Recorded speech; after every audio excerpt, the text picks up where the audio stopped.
ಪ್ರವಾಸಿಗರ ಸ್ವರ್ಗ ಅಂತ ಕರೆಸಿಕೊಳ್ಳುವಂತಹ ಕಾಶ್ಮೀರದಲ್ಲಿ ಮತ್ತೆ ನೆತ್ತರು ಹರಿದಿರುವಂಥದ್ದು. ಹೃದಯವೇ ಇಲ್ಲದಂಥ ಧರ್ಮಾಂಧರು, ಉಗ್ರರು ಕಣಿವೆ ಸೌಂದರ್ಯದಲ್ಲಿ ರಕ್ತದೋಕುಳಿಯನ್ನೇ ಹರಿಸಿದ್ದಾರೆ. ಪ್ರಮುಖವಾಗಿ ಭೂಲೋಕದ ಸ್ವರ್ಗ ಕಾಶ್ಮೀರ ಅಂತ ಕರಿತೀವಿ.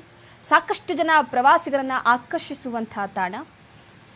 ನೆಮ್ಮದಿ, ಪ್ರಕೃತಿ ಸೌಂದರ್ಯವನ್ನ ಸವಿಬೇಕು ಅಂತ ಹೋದಂಥವರಿಗೆ ಇಂತಹ ಒಂದು ದುರ್ಘಟನೆ ಸಂಭವಿಸುತ್ತೆ ಅಂತ ಯಾರು ಕೂಡ ಊಹಿಸಿರಲಿಲ್ಲ.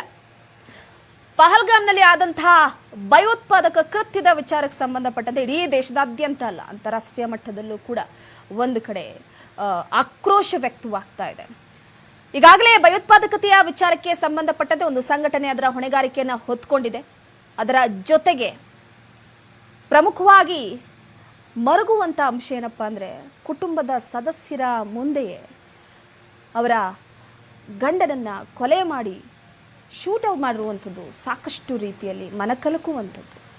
ಸೊ ಇಡೀ ಭಾರತೀಯರ ಹೃದಯದಲ್ಲಿ ಇದು ರೋಷಾಗ್ನಿಯನ್ನ ಉಕ್ಕುವ ಹಾಗೆ ಮಾಡಿರುವಂಥದ್ದು. ಇವತ್ತು ಇದೇ ವಿಚಾರಕ್ಕೆ ಸಂಬಂಧಪಟ್ಟಂತೆ ಮಾತನಾಡ್ತಾ ಹೋಗೋಣ. ನನ್ನೊಟ್ಟಿಗೆ ಚರ್ಚೆಯನ್ನ ನಡೆಸೋದಕ್ಕೆ ಬಿಜೆಪಿ ವಕ್ತಾರರಾಗಿ ದಿಲೀಪ್ ಗೌಡರು ಜಾಯ್ನ್ ಆಗಿದ್ದಾರೆ. ಸರ್, ನಿಮಗೆ ಕಾರ್ಯಕ್ರಮಕ್ಕೆ ಸ್ವಾಗತ. ಕಾಂಗ್ರೆಸ್ ವಕ್ತಾರರಾಗಿ ನಂದನ್ ಕಶ್ಯಪ್ ಅವರು ಜಾಯ್ನ್ ಆಗಿದ್ದಾರೆ. ಸರ್, ನಿಮಗೂ ಕೂಡ ಕಾರ್ಯಕ್ರಮಕ್ಕೆ ಸ್ವಾಗತ. ಇಂಡಿಯನ್ ಆರ್ಮಿ ಫೋರಂನ ಅಧ್ಯಕ್ಷರಾದಂತಹ ಶಶಾಂಕ್ ಅವರು ಜಾಯ್ನ್ ಆಗಿದ್ದಾರೆ. ಸರ್, ನಿಮಗೂ ಕೂಡ ಕಾರ್ಯಕ್ರಮಕ್ಕೆ ಸ್ವಾಗತ. ಎಸ್ ದಿಲೀಪ್ ಅವರೇ, ನೋಡಿ, ಪ್ರಮುಖವಾಗಿ ಊಹಿಸಿರ್ಲಿಲ್ಲ. ಪ್ರಮುಖವಾಗಿ ಪ್ರವಾಸಿಗರು ಹೋಗಿದ್ದಂಥದ್ದು ಸೌಂದರ್ಯದ, ಪ್ರಕೃತಿ ಸೌಂದರ್ಯವನ್ನ ಸವಿಯೋದಕ್ಕೆ, ಅಲ್ಲಿ ರಕ್ತದೋಕುಳಿಯ ಆ ಒಂದು ನೆತ್ತರು ಹರಿಯುತ್ತೆ ಅಂತ ಯಾರೂ ಕೂಡ ಊಹಿಸಿರ್ಲಿಲ್ಲ. ಏನ್ ಹೇಳ್ತೀರಾ? ನೋಡಿ, ಕಾಶ್ಮೀರ ನೋಡಿ 370 ಆಕ್ಟ್ ಅನ್ನ ಕಿತ್ತಾಕಾದ್ಮೇಲೆ ಅಲ್ಲಿ ನಾವು ಸ್ವಲ್ಪ ಉಗ್ರಗಾಮಿ ಚಟುವಟಿಕೆಗಳು ಕಮ್ಮಿ ಆಗಿದ್ದು, ಅಲ್ಲಿ ತಿರಂಗ ಹಾರ್ತಾ ಇತ್ತು, ಕಲ್ಲೋಡಿಯರು ಕಮ್ಮಿ ಆಗಿದ್ರು, ಕೆಲವೊಂದ್ ಕಡೆ ಶಾಂತಿ ನೆಲೆಸಿದೆ. ಇವನ್ ಅಲ್ಲಿನ ಮುಖ್ಯಮಂತ್ರಿಗಳು ಸಹ ಹೇಳಿದ್ರು ಪಾಕಿಸ್ತಾನದ ಉಗ್ರಗಳು ಬರ್ತಕ್ಕಂಥ ಕಮ್ಮಿ ಆಗಿದೆ, ಕಾಶ್ಮೀರದಲ್ಲಿ ಶಾಂತಿ ನೆಲೆಸಿದೆ ಅಂತಕ್ಕಂಥದ್ನ ಅವ್ರು ಒಮರ್ ಅಬ್ದುಲ್ಲಾ ಅವರು ಸಹ ಹೇಳ್ತಾ ಇದ್ರು. ಸೊ ಆದ್ರೆ ಎಲ್ಲೋ ಒಂದ್ ಕಡೆ ಇವತ್ತು ಈ ಅಟ್ಯಾಕ್ ಆಗಿರ್ತಕ್ಕಂಥದ್ದು ಅದನ್ನು ಉಗ್ರಗಾಮಿಗಳು ಅನ್ನೋದಕ್ಕಿಂತ ನಾನು ನೇರವಾಗಿ ಹೇಳ್ತೀನಿ, ಇಸ್ಲಾಂ ಮೂಲಭೂತವಾದಿಗಳು, ಇಸ್ಲಾಂ ಒಂದು ಧರ್ಮಾಂಧತೆಗೆ ಒಳಗಾಗಿರ್ತಕ್ಕಂಥವ್ರು ಈ ಅಟ್ಯಾಕ್ ಮಾಡಿದ್ದಾರೆ. ಯಾಕೆಂತಂದ್ರೆ ಬಂದು ಅಲ್ಲಿರ್ತಕ್ಕಂಥ ಆ ಒಂದು ಟೂರಿಸ್ಟ್ಗಳನ್ನ ಹಿಡಿದು ನೀನು ಧರ್ಮ ಯಾವುದು ಅಂತ ಕೇಳಿ ಅವರ ಬಟ್ಟೆ ಬಿಚ್ಚಿಸಿ ಅದು ಇಸ್ಲಾಂ ಕುರುಹುಗಳನ್ನ ಕೇಳಿ, ಆಮೇಲೆ ಎಷ್ಟೋ ಜನ ಆ ಒಂದು ಇಸ್ಲಾಂ ವಾಕ್ಯಗಳನ್ನ ಹೇಳಿ ಅಂತ ಹೇಳಿ ಇಸ್ಲಾಂ ವಾಕ್ಯ ಹೇಳಿರ್ತಕ್ಕಂಥದ್ದನ್ನ ನೋಡ್ತಾ ಇದ್ದೆ. ಯಾರು ನಮ್ಮ ಒಬ್ರು ಪ್ರಾಧ್ಯಾಪಕರು ಅವರು ಹೇಳಿರೋದಕ್ಕೆ ಬಿಟ್ಟಿದ್ದಾರೆ, ಏನೋ ಹೇಳ್ತಾರೆ, ಅದಕ್ಕೆ ಹೇಳಿರೋದಕ್ಕೆ ಅದನ್ನ ಬಿಟ್ಟು ಕಳಿಸಿದ್ದಾರೆ. ಸೊ ಹಿಂದೂ ಅಂತ ಹೇಳಿರೋರ್ನೇ ಪರ್ಟಿಕ್ಯುಲರ್ ಆಗಿ ಅಟ್ಯಾಕ್ ಮಾಡಿದ್ದಾರೆ. ಯಾರಾದ್ರೂ ಆ ಕಲ್ಮಾ ಅಂತ ಹೇಳ್ತಾರೆ ಅದನ್ನ ಹೇಳಿರ್ತಕ್ಕಂಥವ್ರನ್ನ ಬಿಟ್ಟು ಕಳಿಸಿದ್ದಾರೆ. ಸೊ ಪ್ರಾಧ್ಯಾಪಕರು ಅಲ್ಲಿಂದ ಬಿಡುಗಡೆ ಆಗಿ ಬಂದಂತ ಪ್ರಾಧ್ಯಾಪಕರು ಹಿಂದೂ ಪ್ರಾಧ್ಯಾಪಕರಾಗಿದ್ರು ಸಹ ಅವ್ರ ಪ್ರಾಧ್ಯಾಪಕರಿಗೆ ಅದು ಗೊತ್ತಿತ್ತು. ಆ ಗೊತ್ತಿರೋದ್ರಿಂದ ಅವರು ಅದರಿಂದ ತಪ್ಪಿಸ್ಕೊಂಡ್ ಬಂದಿದ್ದಾರೆ. ಈ ರೀತಿ ಧರ್ಮಾಂಧತೆಯನ್ನು ತುಂಬಿಕೊಂಡು ಭಯೋತ್ಪಾದಕತೆ ಎಲ್ಲಾ ದೇಶದಲ್ಲೂ ಇದೆ, ಎಲ್ಲಾ ಕಡೆಯಲ್ಲೂ ನಡೆಯುತ್ತೆ. ಆದ್ರೆ ಇದನ್ನ ಒಂದು ಧರ್ಮದ ಮೇಲೆ ಅಟ್ಯಾಕ್ ಮಾಡ್ತಕ್ಕಂಥದ್ದು, ಹಿಂದೂಗಳ ಮೇಲೆ ಅಟ್ಯಾಕ್ ಮಾಡ್ತಕ್ಕಂಥದ್ದು, ತಲೆಯಲ್ಲಿ ಹಿಂದೂಗಳ ವಿರೋಧಿಗಳತನವನ್ನ ಇಟ್ಕೊಂಡು ಅಟ್ಯಾಕ್ ಮಾಡೋದಿದೆಯಲ್ಲ, ಇದು ಭಯೋತ್ಪಾದನೆಯ ಮತ್ತೊಂದು ರೂಪ. ಇಡೀ ಇವತ್ತು ಪ್ರಪಂಚ ಭಾರತದ ಜೊತೆ ನಿಂತ್ಕೊಬೇಕಾಗಿದೆ, ಇಡೀ ಪ್ರಪಂಚಕ್ಕೆ ಅರ್ಥ ಆಗ್ಬೇಕಾಗಿದೆ. ಭಯೋತ್ಪಾದನೆ ನಡೀತಾ ಇರ್ತಕ್ಕಂಥದ್ದು ಕೇವಲ ಒಂದು ಇಸ್ಲಾಂ ಮೂಲಭೂತವಾದಿಗಳಿಂದ ಎಲ್ಲೋ ಒಂದು ಕಡೆ ಬೇರೆ ಯಾವುದಾದ್ರೂ ಧರ್ಮದವ್ರ ಮೇಲೆ ಅಟ್ಯಾಕ್ ಮಾಡಬೇಕು, ಅದು ಅಮೆರಿಕ ಆಗಿರ್ಲಿ, ಇನ್ನು ಬ್ರಿಟನ್ ನಡೀತಾ ಇರ್ತದಾಗಿರ್ಲಿ, ಅಥವಾ ಫ್ರಾನ್ಸ್ ನಡೀತಾ ಇರ್ತಕ್ಕಂಥದ್ದಾಗಿರ್ಲಿ, ಇವ್ರು ಯಾವಾಗ್ಲೂ ಸಹ ಒಂದು ಧರ್ಮವನ್ನ ಫೋಕಸ್ ಮಾಡಿಕೊಂಡು ಆ ಧರ್ಮದವ್ರನ್ನ ಕನ್ಫರ್ಮ್ ಮಾಡ್ಕೊಂಡು ಅವರು ಮುಸಲ್ಮಾನರಲ್ಲ ಅಂತೇಳಿ ಕನ್ಫರ್ಮ್ ಮಾಡ್ಕೊಂಡು ಹೊಡಿತಾರೆ ಅಂತಂದ್ರೆ ಇದನ್ನು ಎಲ್ಲೋ ಒಂದ್ ಕಡೆ ಇಡೀ ನಾಗರಿಕ ಸಮುದಾಯ ತಲೆ ತಗ್ಸ್ಬೇಕಾಗಿದೆ. ಮತ್ತೆ ಇದ್ರ ವಿರುದ್ಧವಾಗಿ ಉಗ್ರ ಹೋರಾಟ ಮಾಡಬೇಕಾಗಿದೆ. ರಾಜಕೀಯ ಬದಿಗಿಟ್ಬಿಡೋಣ ಮೇಡಮ್, ರಾಜಕೀಯ ಮಾಡೋ ಅವಶ್ಯಕತೆ ಇಲ್ಲ ಈ ವಿಚಾರದಲ್ಲಿ. ಇದು ಈ ವಿಚಾರ ರಾಜಕೀಯ ಮಾಡ್ತಕ್ಕಂಥದ್ದಲ್ಲ. ಈ ರೀತಿ ಅಟ್ಯಾಕ್ಗಳು ಬಂದಾಗ ಓಕೆ, ಮಲ್ಲಿಕಾರ್ಜುನ ಖರ್ಗೆ ಅವರು ಹೇಳಿದ್ದಾರೆ, ಇವನ್ನ ಡಿ ಕೆ ಶಿವಕುಮಾರ್ ಅವರು ಹೇಳಿದ್ದಾರೆ, ಬಿಜೆಪಿ ಜೊತೆ ನಿಂತ್ಕೋತೀವಿ ನಾವು, ಕೇಂದ್ರ ಸರ್ಕಾರ ಜೊತೆ ನೀವೇನ್ ಬೇಕಾದ್ರೂ ಆಕ್ಷನ್ ತೆಗೆದುಕೊಳ್ಳಿ ಅಂತ. ಇವತ್ತು ಪಕ್ಷಾತೀತವಾಗಿ ಭಾರತ ಸರ್ಕಾರ ಜೊತೆ ನಿಂತ್ಕೊಬೇಕಾಗಿದೆ. ಇದೇ ಉರಿ ಅಟ್ಯಾಕ್ ಆದಾಗ ಏನಾಯ್ತು, ಏರ್ ಸ್ಟ್ರೈಕ್ ಆಯ್ತು, ಇದೇ ಪುಲ್ವಾಮಾ ಅಟ್ಯಾಕ್ ಆದಾಗ ಸರ್ಜಿಕಲ್ ಸ್ಟ್ರೈಕ್ ಆಯ್ತು. ಆ ರೀತಿ ಒಂದು ಅಟ್ಯಾಕ್ ಬೇಕಾಗಿದೆ. ಮತ್ತೆ ಅದ್ರ ಜೊತೆಗೆ ನಾವು ಇಸ್ರೇಲಿ ಮಾದರಿಯಲ್ಲಿ ಏನು ಇಸ್ರೇಲ್ ನಲ್ಲಿ 1,000 ನಾಗರಿಕರನ್ನ ಕಳ್ಕೊಂಡಾಗ ಅವರು ಗಾಜಾ ಪಟ್ಟಿನ ಸರ್ವನಾಶ ಮಾಡ್ತಾರಲ್ಲ, ಆ ತರ ಇವತ್ತು ಪಾಕಿಸ್ತಾನದ ಉಗ್ರಗಾಮಿ ಚಟುವಟಿಕೆ ಮಾಡ್ತಾ ಇರ್ತಕ್ಕಂಥ ಆ ಬಿಡಾರಗಳು ಏನಿದಾವ ನಮ್ಮ ಬಾರ್ಡರ್ ನಲ್ಲಿ ಸುತ್ತಲೂ POK ಪಾಕ್ ಕಾಶ್ಮೀರದಲ್ಲಿ ಆಗಿರ್ಬೋದು ಅಥವಾ ಬಾರ್ಡರ್ ನಲ್ಲಿ, ಸೊ ಆ LOC ಲೈನ್ ಆಫ್ ಕಂಟ್ರೋಲ್ ಇದೆಯಲ್ಲ, ಅಲ್ಲಿ ಅಷ್ಟು ಆ ಉಗ್ರಗಾಮಿ ಚಟುವಟಿಕೆಗಳನ್ನ ನಾಶ ಮಾಡಬೇಕಾಗಿದೆ.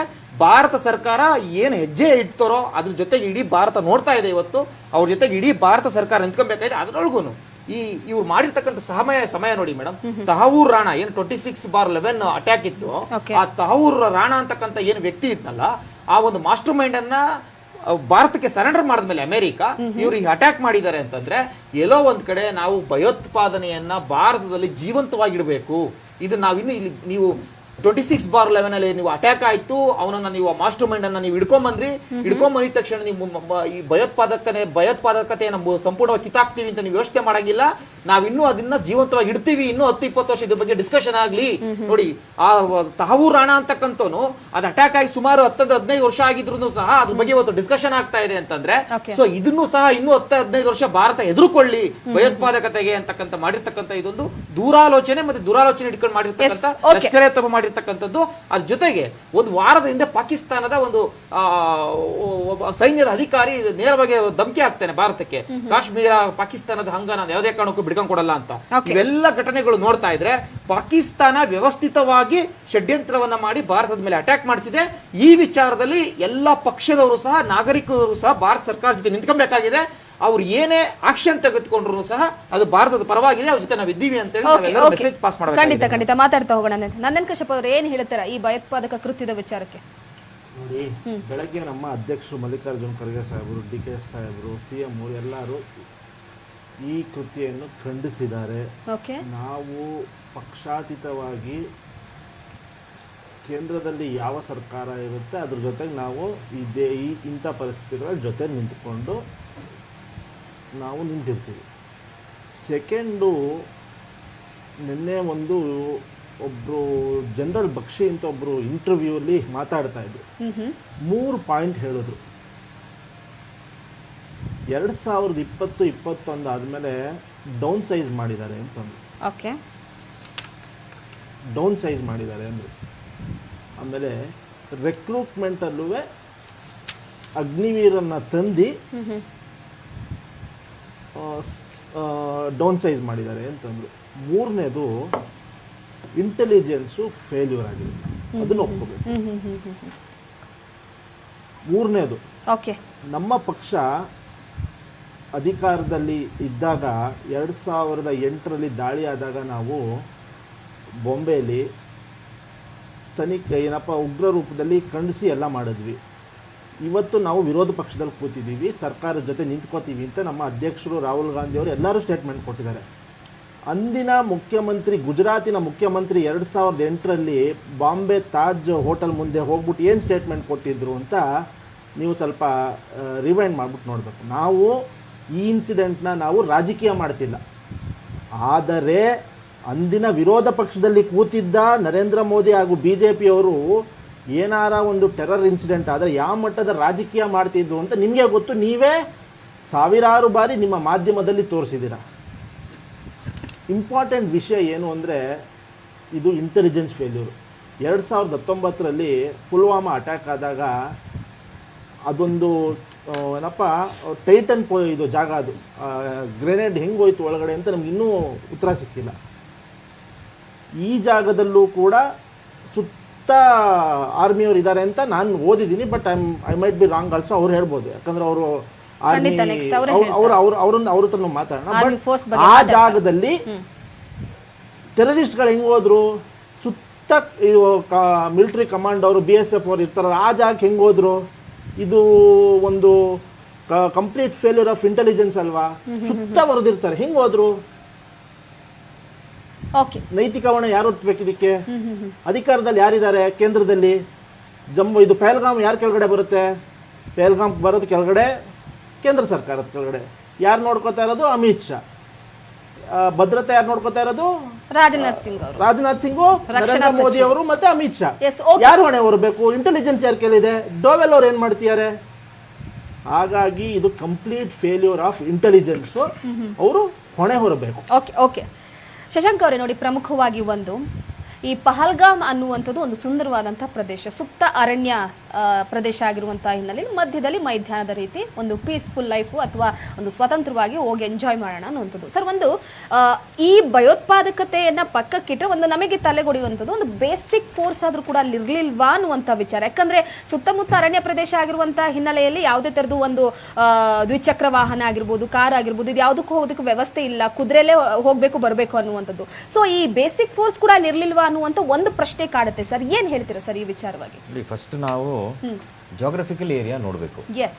ಈ ಪಹಲ್ಗಾಮ್ ಎಲ್ಲಿದೆ, ಪಹಲ್ಗಾಮ್ ಜಾಗ್ರಫಿಕಲ್ ಏರಿಯಾ ಏನಿದೆ, ಓಕೆ, ಎಷ್ಟು ಎತ್ತರದಲ್ಲಿದೆ ಅಂತ ನಾವು ನೋಡಬೇಕು. ಎಸ್. ಪಹಲ್ಗಾಮ್ ಸುತ್ತಮುತ್ತಲೂ ಇರೋದೆಲ್ಲ ಅರಣ್ಯ ಪ್ರದೇಶನೇ. ಖಂಡಿತ. ಪಹಲ್ಗಾಮ್ ಒಂದು ಬ್ಯೂಟಿಫುಲ್ ಪ್ಲೇಸ್. ಎಸ್. ಅಂದ್ರೆ ನೀವೊಂದು ಸ್ವಿಟ್ಜರ್ಲ್ಯಾಂಡ್, ಸೆಕೆಂಡ್ ಸ್ವಿಟ್ಜರ್ಲ್ಯಾಂಡ್ ಅಂತ ನಾವು ಭಾರತ ದೇಶದಲ್ಲಿ ನಾವು ಹೋಲಿಸ್ತೀವಿ. ಸಾಕಷ್ಟು ಟೂರಿಸ್ಟ್ಗಳು ಪಹಲ್ಗಾಮ್ಗೆ ಮೀಟಿಂಗ್ ಪಾಯಿಂಟ್ ಅಂತ ಇಟ್ಕೊಂತಾರೆ. ಈಗ ನಾನು ಕೂಡ ಪಹಲ್ಗಾಮ್ಗೆ ಹೋಗಿರೋಂಥವ್ನು.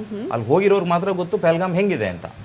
ಪಹಲ್ಗಾಮ್ ಆಗಲಿ, ಅನಂತನಾಗ್ ಡಿಸ್ಟ್ರಿಕ್ಟ್ ಆಗಲಿ, ಬಾರಾಮುಲ್ಲಾ ಆಗಲಿ, ಉರಿ ಸೆಕ್ಟರ್ ಆಗಲಿ, ಇದೆಲ್ಲ ಸ್ವಲ್ಪ ಥಿಕ್ ಫಾರೆಸ್ಟ್ ಇದೆ. ನೀವು ಹೇಳ್ದಾಗೆ ಫೋರ್ಸ್ ಇರ್ಲಿಲ್ವಾ ಅಂತ, ಫೋರ್ಸ್ ಖಂಡಿತವಾಗೂ ಬೇಸ್ ಕ್ಯಾಂಪ್ ಕೆಳಗಡೆ ಇತ್ತು. ಅಂದ್ರೆ ಪ್ರತಿ ಟೂರಿಸ್ಟ್ ಸ್ಪಾಟ್ ಅಲ್ಲೂ ಬೇಸ್ ಕ್ಯಾಂಪ್ ಇಡ್ಲಿಕ್ಕೆ ಆಗಲ್ಲ. ಫೋರ್ಸ್ ಎಲ್ಲಿ ಇರ್ಬೇಕೋ ಅಲ್ಲಿ ಫೋರ್ಸ್ ಇತ್ತು. ಅಂದ್ರೆ ಇದು ಎಲ್ಲಾ ಸರ್ಕಾರ ಬಂದಾಗ್ಲೂ ಟೆರರಿಸ್ಟ್ ಅಟ್ಯಾಕ್ ಆಗ್ತಾನೆ ಇದೆ. 2019 ಆದ್ಮೇಲೆ ಟೆರರಿಸ್ಟ್ ಅಟ್ಯಾಕ್ ಆಗಲ್ಲ ಅಂತ ನಾವು ಭಾವಿಸಿದ್ವಿ. ಯಾಕಂದ್ರೆ ಒಂದು ಸ್ಟ್ರಾಂಗ್ ಮೆಸೇಜ್ ಇಡೀ ವರ್ಲ್ಡ್ ಗೆ ನಾವು ಕೊಟ್ಟಿದ್ವಿ. ಯಾಕಂದ್ರೆ ಭಾರತ ದೇಶ ಏನಿದೆ, ಮೊದಲಿನ ತರ ನಾವು ಸುಮ್ನಿರೋರಲ್ಲ, ನಾವು ಮನೆಗೆ ನುಗ್ಗಿ ಹೊಡಿತೀವಿ ಅಂತ ನಾವು 2019 ನೇರ ಉತ್ತರ ನಾವು ಕೊಟ್ಟಿದ್ವಿ. ಸೊ ಅದಾದಾಗ್ಲಿಂದಲೂ ಪ್ಯಾರಲಲ್ ಪ್ರಾಕ್ಸಿ ಅಂತ ನಾವು ಹೇಳ್ತೀವಿ. ಪ್ರಾಕ್ಸಿ ಅಂದ್ರೆ LETಗೆ ಪ್ರಾಕ್ಸಿ ಆಗಿ ಈ ಸಂಘಟನೆ ಮುಂದೆ ಬರ್ತಾ ಇತ್ತು. ಈ ಸಂಘಟನೆ ಏನಿದೆ ಸಾಕಷ್ಟು ಬಾರಿ ಅಟ್ಯಾಕ್ ಮಾಡಕ್ಕೆ ಪ್ರಯತ್ನ ಪಟ್ಟಿದೆ. ಈಗ 2024 ಅಲ್ಲಿ ಕೂಡ ಒಂದು ಬಸ್ ಅಟ್ಯಾಕ್ ಆಗುತ್ತೆ, ಬಸ್ನ ಹಳ್ಳಕ್ಕೆ ತಳ್ತಾರೆ. ಆಗ್ಲೂ ಕೂಡ ಇದನ್ನ ಇಂಟೆಲಿಜೆನ್ಸ್ ಫೇಲ್ಯೂರ್ ಅಂತ ಹೇಳಿದ್ರು. ಸೊ ಪ್ರತಿಯೊಂದು ಸಂದರ್ಭದಲ್ಲೂ ನಾನು ರಾಜಕೀಯ ಮಾತಾಡ್ಲಿಕ್ಕೆ ಹೋಗಲ್ಲ, ಇಂಟೆಲಿಜೆನ್ಸ್ ಫೇಲ್ಯೂರ್ ಇನ್ನೊಂದು ಮತ್ತೊಂದು ಜನ ಹೇಳ್ತಾರೆ. ಆದ್ರೆ ದೇಶ ಅಂತ ಬಂದಾಗ ದೇಶ ರಕ್ಷಣೆ ಕಾಯ್ಲಿಕ್ಕೆ ಸೈನಿಕರು ತಯಾರಾಗಿದ್ದಾರೆ. ಈಗಿನ ಪ್ರಧಾನಮಂತ್ರಿಗಳು ಸೇನೆಗೆ ಪೂರ್ತಿಯಾದಂತ ಫ್ರೀಡಮ್ ಕೊಟ್ಟಿದ್ದಾರೆ. ಅವ್ರು ಯಾವಾಗ ಬೇಕಾದ್ರೂ ಏನ್ ಬೇಕಾದ್ರೂ ಆಕ್ಷನ್ ಮಾಡ್ಲಿಕ್ಕೆ, ನಿರ್ಧಾರ ತಗೊಂಡ್ಲಿಕ್ಕೆ ಅವ್ರಿಗೆ ಪೂರ್ಣ ಜವಾಬ್ದಾರಿ ಕೊಟ್ಟಿದ್ದಾರೆ. ಹೀಗಿರುವಂತ ಸಂದರ್ಭದಲ್ಲಿ ಈ ಇನ್ಸಿಡೆಂಟ್ ಆಗಬಾರ್ದಾಗಿತ್ತು. ಇಂಟೆಲಿಜೆನ್ಸ್ ಫೇಲ್ಯೂರ್ ಅಂತ ಹೇಳ್ತಾರೆ, ಇಂಟೆಲಿಜೆನ್ಸ್ ಇತ್ತು.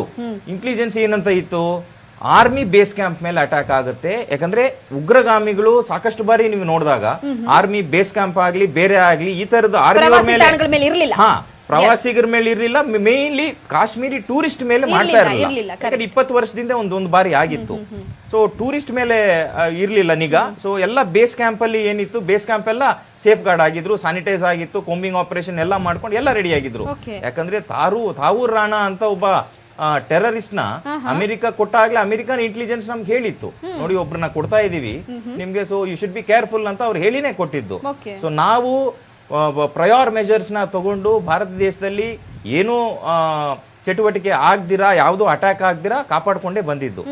ಕೆಲವು ದಿವಸಗಳ ಹಿಂದೆನೆ ನಿಮ್ಗೆ ಅಯೋಧ್ಯ ರಾಮ ಮಂದಿರಕ್ಕೆ ಒಂದು ಇದು ಬರುತ್ತೆ, ಥ್ರೆಟ್ ಬರುತ್ತೆ, ಒಂದು ಮೇಲ್ ಬರುತ್ತೆ, ರಾಮ ಮಂದಿರ ಅಟ್ಯಾಕ್ ಮಾಡ್ತೀವಿ ಅಂತ.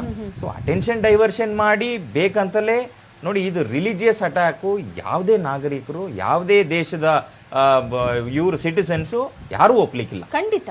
ಯಾಕಂದ್ರೆ ಕೆಲವು ದಿವಸಗಳ ಹಿಂದೆ, I am not wrong, 4-5 days back Nigeria ಅಂತ ಒಂದು ದೇಶದಲ್ಲಿ ಕ್ರಿಸ್ಟಿಯನ್ಸ್ನ, ನೀನು ಕ್ರಿಸ್ಟಿಯನ್ನ, ನಿನ್ನ ಹೆಸರು ಏನು ಅಂತ ಹುಡುಕಿ ಹೊಡಿತಾರೆ.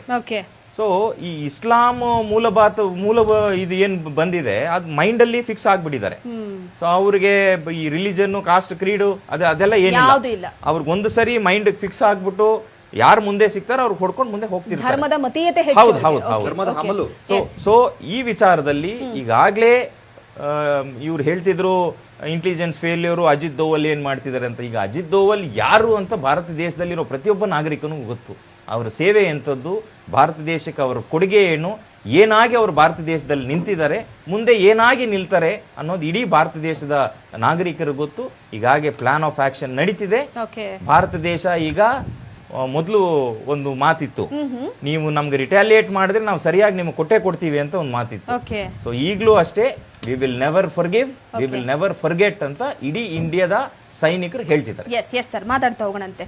ದಿಲೀಪ್ ಅವರೇ, ನೋಡಿ ಪ್ರಮುಖವಾಗಿ ಈಗಾಗಲೇ ಮುಸ್ಲಿಮರು ಮೊದಲು ಭಾರತಕ್ಕೆ ಬಂದವರಲ್ಲ, ಹಿಂದೂ ರಾಜರು ಮೊದಲೇ ಭಾರತದಲ್ಲಿ ಇದ್ದಂಥವ್ರು, ತದನಂತರವಾಗಿ ಮುಸ್ಲಿಮರು ಭಾರತಕ್ಕೆ ಬಂದಂಥವ್ರು, ನೆಲೆಯನ್ನ ಕಂಡುಕೊಂಡಂಥವ್ರು. ಈಗಲೂ ಕೂಡ ಭಾರತದಲ್ಲಿ ಹಿಂದೂ ಮುಸ್ಲಿಂ ಅನ್ನೋ ವಿಚಾರವಾಗಿ ಕೆಲವೊಂದಿಷ್ಟು ಜನ ಲಾಭವನ್ನ ಪಡ್ಕೊಳ್ಳೋದಕ್ಕೆ ಕೋಮುಗಲಭೆ ಹಚ್ಚಿದ್ರು ಕೂಡ ನಾವು ಬಾಯ್ ಅಣ್ಣ ತಮ್ಮದಿರ್ತಾರನೆ ಬದುಕ್ತಿದೀವಿ. ಆದ್ರೆ ಅಲ್ಲಿರುವಂತ ಆಂತರಿಕ ದ್ರೋಹಿಗಳು ಅಂತ ಏನ್ ಕರಿತೀವೋ ಎರಡು ಲಾಭವನ್ನ ಕೂಡ ಪಡ್ಕೊಳ್ತಿದ್ದಾರೆ. ನಾವು ಈ ವಿಚಾರವಾಗಿ ಏನ್ ಹೇಳ್ತೀರಾ ನೀವು? ನೋಡಿ, ಇವತ್ತು ಇಸ್ಲಾಂ ಮೂಲಭೂತವಾದಿಗಳೇನಿದ್ದಾರೋ ನಾವು ಅವರ ಒಂದು ಆ ಒಂದು ಹೇಯ ಕೃತ್ಯ ಏನ್ ಮಾಡಿದಾರೋ ಇವತ್ತು Okay. ಅದ್ರ ವಿರುದ್ಧವಾಗಿ ನಿಜವಾಗ್ಲೂ ಭಾರತೀಯ ಮುಸಲ್ಮಾನರು ಇದನ್ನು ವಿರೋಧಿಸ್ತಾರೆ ಅಂತಂದ್ರೆ ಅದ್ರ ವಿರುದ್ಧವಾಗಿ ನಿಂತ್ಕೊಬೇಕಾಗಿದೆ, ಅದ್ರ ವಿರುದ್ಧವಾಗಿ ಮಾತನಾಡಬೇಕಾಗಿದೆ. ಸೊ ಅವ್ರ ವಿರುದ್ಧವಾಗಿ ನಿಂತ್ಕೊಳ್ಳಿಲ್ಲ ಭಾರತೀಯ ಮುಸಲ್ಮಾನರು ಅಂತಂದ್ರೆ, ಅವ್ರ ವಿರುದ್ಧವಾಗಿ ಮಾತಾಡ್ಲಿಲ್ಲ ಅಂತಂದ್ರೆ, ಅವ್ರ ವಿರುದ್ಧವಾಗಿ ಪ್ರತಿಭಟನೆ ಮಾಡ್ಲಿಲ್ಲ ಅಂತಂದ್ರೆ, ಸೊ ಎಲ್ಲೋ ಒಂದ್ ಕಡೆ ಅವ್ರ ಪರವಾಗಿದೆ ಅಂತ ಆಗುತ್ತೆ. ಯಾವುದೇ ಒಬ್ಬ ಭಾರತದ ಪ್ರೇಮಿಸ್ತಕ್ಕಂಥವ್ರು, ಭಾರತದ ಮೇಲೆ ಪ್ರೀತಿ ಇಟ್ಕೊಂಡಿರ್ತಕ್ಕಂಥವ್ರು, ರಾಷ್ಟ್ರೀಯತೆ ವಾದವನ್ನು ಇಟ್ಕೊಂಡಿರ್ತಕ್ಕಂಥ ಯಾರೇ ಮುಸಲ್ಮಾನ್ ಆಗಿದ್ರು ಸಹ ಇದನ್ನ ಖಂಡಿಸ್ಲೇಬೇಕು. ಸೊ ಯಾರು ಅದನ್ನ ಖಂಡಿಸ್ತಲೇ ಅದನ್ನ ಅವ್ರು ಮಾಡಿದ್ದು ಸರಿ ಅಂತ ಯಾರು ಅದನ್ನ ಸಂಭಾಳಿಸ್ಕೊಂತಾರೋ ಅವ್ರು ನಿಜವಾಗ್ಲೂ ಸಹ ಉಗ್ರಗಾಮಿಗಳಿಗೆ ಸಮಾನ. ಆ ಉಗ್ರಗಾಮಿ ಮನಸ್ಥಿತಿ ಅಂತಲೇ ನಾವ್ ಹೇಳ್ಬೋದು. ಸೊ ಇದೇ ಭಾರತ ಮತ್ತೆ ಪಾಕಿಸ್ತಾನ ಮ್ಯಾಚ್ ನಡಿಬೇಕಾದ್ರೆ ಪಾಕಿಸ್ತಾನಕ್ಕೆ ಜೈ ಅನ್ನೋರು ಇನ್ನು ನಮ್ಮ ದೇಶದಲ್ಲಿ ಇದ್ದಾರೆ ಅಂತಂದ್ರೆ, ಒಂದು ನಮಗೆ ಭಾರತದಿಂದ ಆಚೆ ಇರ್ತಕ್ಕಂಥ ಉಗ್ರಗಾಮಿಗಳು ಒಂದ್ ಕಡೆ ಆದ್ರೆ, ಭಾರತದ ಒಳಗಡೆ ಇರ್ತಕ್ಕಂಥ ಉಗ್ರಗಾಮಿಗಳು ಸಹ ನಮಗೆ ಥ್ರೆಟನ್ನೇ. ನಾವು ಇದನ್ನ ನಾವು ಖಂಡಿಸ್ಬೇಕಾಗುತ್ತೆ. ಮತ್ತೆ ಅದ್ರ ಜೊತೆಗೆ ಇವತ್ತು ನಡೀತಾ ಇರ್ತಕ್ಕಂಥದ್ದು ನೋಡಿ, ಇವತ್ತು ರಾಬರ್ಟ್ ವಾದ್ರಾ ಅವರು ಹೇಳಿಕೆ ಕೇಳ್ತಾ ಇದ್ದೆ ಮೇಡಮ್, ದೇಶದಲ್ಲಿ ಮುಸಲ್ಮಾನರಿಗೆ ತೊಂದರೆ ಆಗ್ತಾ ಇದೆ ಅದಕ್ಕೆ ದಾಳಿ ಮಾಡಿದ್ದಾರೆ ಅಂತ. ಸೊ ಸೋನಿಯಾ ಗಾಂಧಿ ಅವರು ರಾಬರ್ಟ್ ವಾದ್ರಾ ಅವರು ಈ ರೀತಿ ಹೇಳಿಕೆ ಕೊಟ್ಟಿರ್ತಕ್ಕಂಥದ್ದು ನಿಜವಾಗ್ಲೂ ಎಲ್ಲೋ ಒಂದ್ ಕಡೆ ಎಲ್ಲರಿಗೂ ಶಾಕ್ ಆಗಿದೆ. ಸೊ ಈ ತರ ಆದಾಗ, ಭಾರತದ ಮೇಲೆ ಅಟ್ಯಾಕ್ ಆದಾಗ ಇಲ್ಲಿ ರಾಜಕೀಯ ಮಾಡಬಾರ್ದು, ಎಲ್ಲರೂ ಸಹ ಭಾರತದಿಂದ ನಿಂತ್ಕೊಬೇಕು. ಅವರಲ್ಲಿ ಹೊಡೆದಿರ್ತಕ್ಕಂಥದ್ದು ಒಬ್ಬ ಭಾರತೀಯ ಅಂತ ಹೊಡೆದಿದ್ದಾರೆ, ಅದ್ರ ಜೊತೆಗೆ ಇವನು ಹಿಂದೂ ಅಂತ ಹೇಳಿ ಕನ್ಫರ್ಮ್ ಕಾಂಗ್ರೆಸ್ ಪಕ್ಷ ಅಧಿಕಾರದಲ್ಲಿ ಅದೇ ರೀತಿ ಘಟನೆಗಳು ನಡೆದಿದೆ. ಸ್ವತಃ ಒಬ್ರು ಕರೆ ಮಾಡಿದ್ರು ಸರ್, ಶಶಾಂಕ್ ಸರ್, ಒಬ್ರು ಎಕ್ಸ್ ಆರ್ಮಿ ಅವ್ರು ಯಾರೋ ನಮ್ಮ ವಾಹಿನಿ ಕರೆ ಮಾಡಿ ಹೇಳಿದ್ರು, ವಾಜಪೇಯಿ ಅವರು ಅಧಿಕಾರಕ್ಕೆ ಬಂದ ಸಂದರ್ಭದಲ್ಲಿ ಸ್ವಲ್ಪ ಮಟ್ಟಿಗೆ ಈ ಭಯೋತ್ಪಾದಕ ವಿಚಾರಕ್ಕೆ ಸಂಬಂಧಪಟ್ಟಂತೆ ದೃಢವಾದಂತ ನಿರ್ಧಾರ ತೆಗೆದುಕೊಳ್ಳೋದಕ್ಕೂ ನಮಗೆ ಫ್ರೀ ಹ್ಯಾಂಡ್ ಕೊಟ್ರು ಅನ್ನುವಂತ ವಿಚಾರಕ್ಕೆ ಸಂಬಂಧಪಟ್ಟಂತೆ ಒಬ್ರು ಎಕ್ಸ್ ಆರ್ಮಿ ಅವರೇ ಕರೆ ಮಾಡಿದ್ರು, ನಮ್ದು ಕಾರ್ಯಕ್ರಮ ಹೋಗುತ್ತೆ ಜನಧ್ವನಿ ಅಂತ. ಸೊ ಒಂದು ಪ್ರಮುಖವಾಗಿ ಹೇಳೋದೇನಪ್ಪಾ ಅಂದ್ರೆ, ಪ್ರತಿಯೊಬ್ಬರ ರಕ್ತ ಕುದಿಯುವಂತಹ ಘಟನೆ ನಡೆದಿರುವಂತದ್ದು ಇದು. ನಾವ್ ಯಾರು ಕೂಡ ನೋಡಿ, ಪಕ್ಷವನ್ನ ಪಕ್ಕಕ್ಕಿಟ್ರೆ ಸರ್, ನಮ್ಮ ಮನೆಯ ಹೆಣ್ಮಕ್ಳಾಗಿದ್ರೆ ಅಥವಾ ನಮ್ಮ ಮನೆಯ ಮಗನಾಗಿದ್ರೆ ಈ ತರದ ಘಟನೆ ನಡೆದಿದ್ರೆ ಎಲ್ಲರೂ ಕೂಡ ಬೇಸರವನ್ನ ವ್ಯಕ್ತಪಡಿಸುವಂತದ್ದು. ಆದ್ರೆ ಈಗ ಆಗಿರುವಂತದ್ದಲ್ಲಿ ನೋಡಿ, ಸಾಮಾಜಿಕ ಜಾಲತಾಣದಲ್ಲಿ ಓರ್ವ ಮಹಿಳೆ ತನ್ನ ಗಂಡ ಸತ್ತು ಬಿದ್ದಿದ್ದಾನೆ, ಕೈಲಿರೋ ಕೆಂಪು ಬಳೆ ಕೂಡ ಅದೇ ರೀತಿ ರಾರಾಜಿಸ್ತಾ ಇದೆ. ಏನು ಇದು ಏನಾಗ್ತಿದೆ ಅನ್ನೋದೇ ಕನ್ಫ್ಯೂಷನ್ಸ್ ಆಗ್ತಿದೆ ಸರ್. ಸೊ ಎಲ್ಲೋ ಒಂದು ಕಡೆ ಪ್ರಮುಖವಾಗಿ ಈಗ ನಾವು ನೋಡ್ತಾ ಇರುವಂತದ್ದು ದಿಲೀಪ್ ಅವರೇ, ಸೊ ನಿಮ್ಮ ಪಕ್ಷದಲ್ಲಿ ಆಂತರಿಕ ಭದ್ರತೆ ವಿಫಲವಾಗಿದೆ, ಇಲ್ಲ ಬಿಜೆಪಿ ಸರ್ಕಾರ ಇದ್ದಾಗ ಬೇರೆ ತರದ ನಿರ್ಧಾರಗಳನ್ನು ತೆಗೆದುಕೊಂಡ್ರು, ಇಲ್ಲ ಹಿಂದುತ್ವ ಅಂತ ಹೇಳ್ಬಿಟ್ಟು ಈ ರೀತಿ ಮಾಡಿದ್ರು, ಕಚ್ಚಾಟವನ್ನ ಪಕ್ಕಕ್ಕಿಡೋಣ. ಸ್ಟಾರ್ಟ್ ಅಬೌಟ್ ಹಿಂದುತ್ವ, ಇಲ್ಲಿ ಹಿಂದುತ್ವ ಅಂತಕ್ಕಂಥ ವಿಚಾರ ಬರ್ತಕ್ಕಂಥದ್ದಲ್ಲ, ಇಲ್ಲಿ ನಡೆದಿರ್ತಕ್ಕಂಥ ಘಟನೆ ಏನು ಅಂತಕ್ಕಂಥದ್ದು ನಾವು ಅನಲೈಸ್ ಮಾಡಬೇಕಾಗಿದೆ. ಸೊ ಈ ಘಟನೆ ಹಿಂದೆ ನಡೆದಿರ್ತಕ್ಕಂಥ ಅಷ್ಟು ಘಟನೆಗಳನ್ನ ನಾವು ಮೆಲುಕಾಕ್ತಾಗ, ಹಿಂದೆ ಆಗಿರ್ತಕ್ಕಂಥ ಟೆರರ್ ಅಟ್ಯಾಕ್ ಅಲ್ಲಿ ಒಂದು ಧರ್ಮದ ಮೇಲೆ ಆಗಿರ್ಲಿಲ್ಲ, ಧರ್ಮದ ವಿಚಾರವನ್ನ ಇಟ್ಕೊಂಡು ಮಾಡಿರ್ಲಿಲ್ಲ. ಯಾಕೆ ಧರ್ಮವನ್ನ ಕೇಳಿಯೇ ಇಲ್ಲಿ ಅಟ್ಯಾಕ್ ಮಾಡಿದ್ರು ಅಂತ ಅನ್ಸುತ್ತೆ. ಇದು ಇಸ್ಲಾಂ ಮೂಲಭೂತವಾದ ಹಂಗಿದೆ ಅದು. ಇದು ಭಾರತದ ಮೇಲೆ ಆಗ್ತಾ ಇರ್ತಕ್ಕಂಥದ್ದಲ್ಲ, ಇಡೀ ಪ್ರಪಂಚದ ಮೇಲೆ ಆಗ್ತಾ ಇದೆ. ನೀವು ಫ್ರಾನ್ಸ್ ಅಲ್ಲಿ ತಗೊಳ್ಳಿ, ಫ್ರಾನ್ಸ್ ನಲ್ಲಿ ಬೆಂಕಿ ಇಕ್ತಾರೆ. ನೀವು ಮೊನ್ನೆ ಆಗಿರ್ತಕ್ಕಂಥ ಸ್ವಿಟ್ಜರ್ಲೆಂಡ್ ಅಲ್ಲಿ ತಗೊಳ್ಳಿ. ಸೊ ಈ ರೀತಿ ಘಟನೆಗಳು ಮರುಕಳಿಸ್ತಾ ಇದ್ದೇವೆ. ಇದು ಎಲ್ಲೋ ಒಂದ್ ಕಡೆ ಧರ್ಮದ ಅಮಲಿನಲ್ಲಿ ಇರ್ತಕ್ಕಂಥವ್ರು, ಧರ್ಮದ ಅಮಲನ್ನ ತಲೆಯಿಂದ ತುಂಬಿಕೊಂಡಿರ್ತಕ್ಕಂಥವ್ರು, ಇಂಥವ್ರಿಂದ ನಾವು ಆಚೆ ಬರಬೇಕು ಅಂತಂದ್ರೆ ಇಡೀ ಪ್ರಪಂಚ ಒಗ್ಗಟ್ಟಾಗಿ ಹೋರಾಟ ಮಾಡಬೇಕಾಗಿದೆ. ಈ ಮೂಲ ಭಯೋತ್ಪಾದಕತೆ ಏನಿದೆಯೋ ಅದ್ರ ವಿರುದ್ಧವಾಗಿ. ಮತ್ತೆ ಈ ದಾಳಿಯನ್ನ ನಾವು ಮಟ್ಟ ಹಾಕ್ಲಿಲ್ಲ ಅಂತಂದ್ರೆ ನೋಡಿ, ಕಾಶ್ಮೀರದಲ್ಲಿ ಎಲ್ಲೋ ಒಂದ್ ಕಡೆ ಶಾಂತಿ ನೆಲೆಸ್ತಾ ಇದೆ, ಕಾಶ್ಮೀರ ಎಲ್ಲೋ ಒಂದ್ ಕಡೆ ಟೂರಿಸಂ ನಲ್ಲಿ ಡೆವಲಪ್ ಆಗ್ತಾ ಇದೆ. ಸೊ ಆ ಕಾಶ್ಮೀರದ ಡೆವಲಪ್ಮೆಂಟ್ ಕಮ್ಮಿ ಆಗುತ್ತೆ, ಅಭಿವೃದ್ಧಿ ಕಮ್ಮಿ ಆಗುತ್ತೆ, ಜನ ಎದುರ್ಕೊಳ್ತಾರೆ ಅಲ್ಲಿಗೆ ಹೋಗ್ಲಿಕ್ಕೆ, ನಾಗರಿಕರು ಎದುರ್ಕೊಳ್ತಾರೆ. ಸೊ ಇನ್ನೊಂದು ಏನಿದೆ ಅಂತಂದ್ರೆ, ಅಲ್ಲಿರ್ತಕ್ಕಂಥ ಕೆಲವು ನಾಗರಿಕರು, ನಾನು ಎಲ್ಲರೂ ಅಂತ ಹೇಳ್ತಾ ಇಲ್ಲ, ಏನ್ ಪಾಕ್ ಆಕ್ಯುಪೈಡ್ ಕಾಶ್ಮೀರ ಬಾರ್ಡರ್ ನಲ್ಲಿ ಇದಾರೋ ಕೆಲವು ನಾಗರಿಕರು ಭಯೋತ್ಪಾದಕರಿಗೆ ಸಪೋರ್ಟ್ ಮಾಡ್ತಾರೆ ಅಂತಕ್ಕಂಥದ್ದು ಮೊದಲಿಂದಲೂ ನಮಗೆ ಅದು ಇಂಟೆಲಿಜೆನ್ಸ್ ಹೇಳ್ತಾ ಇದೆ.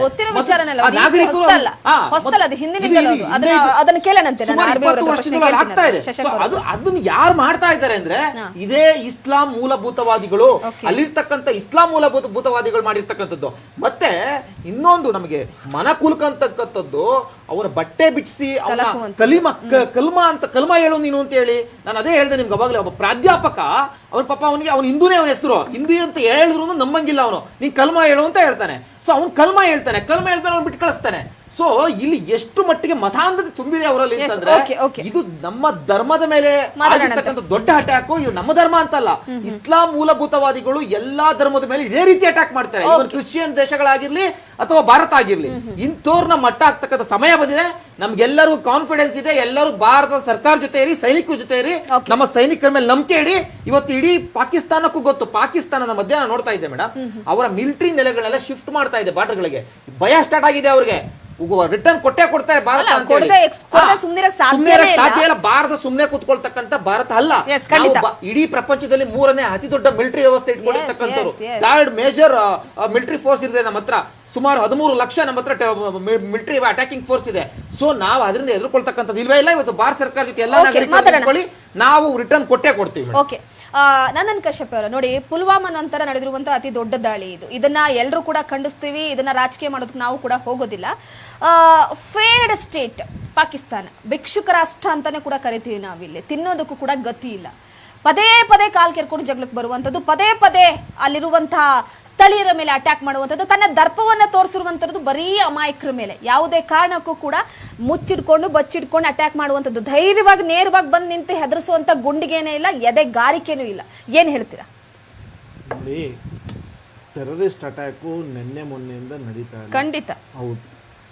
ಇದನ್ನ ನಾವು ಹೆಂಗೆ ಅವ್ರನ್ನ ಕಂಟ್ರೋಲ್ ಮಾಡ್ತೀನಿ ಅಂತ ಮೆಕ್ಯಾನಿಸಮನ್ನ ಕಾಲ ಕಾಲಕ್ಕೆ ಸರ್ಕಾರಗಳು ಅಡಾಪ್ಟ್ ಮಾಡಿಕೊಂಡು ಅವ್ರನ್ನ ಎಲಿಮಿನೇಟ್ ಮಾಡಿದೆ.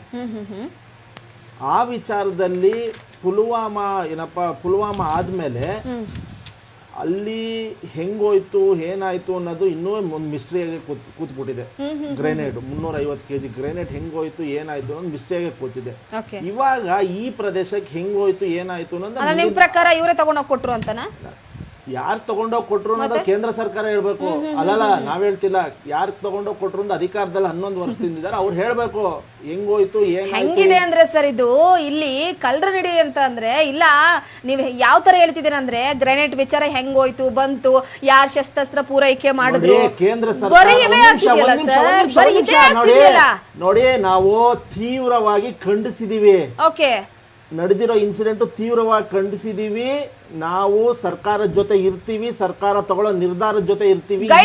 ಸರ್ಕಾರಕ್ಕೆ ಇನ್ನು ಕರೀರಿ ವಿಪಕ್ಷ ಇದು ಒಂದು ಆಲ್ ಪಾರ್ಟಿ ಮೀಟಿಂಗ್ ಕರಿಯಕ್ ಕೇಳಿ, ಆಲ್ ಪಾರ್ಟಿ ಮೀಟಿಂಗ್ ಕರಿಬೇಕು. ಒಂದು ಸೌಜನ್ಯ ಇರಬೇಕು, ವಿಪಕ್ಷಗಳ ಸಲಹೆ ತಗೋಬೇಕು. ಇಂತಹ ಸಿಚುವೇಶನ್ಗಳಲ್ಲಿ UPA ಗವರ್ಮೆಂಟ್ ಎಲ್ಲಾ ಪಾರ್ಟಿ ಇದು ಸಜೆಷನ್ ಗಳು ಕೇಳಿದೆ.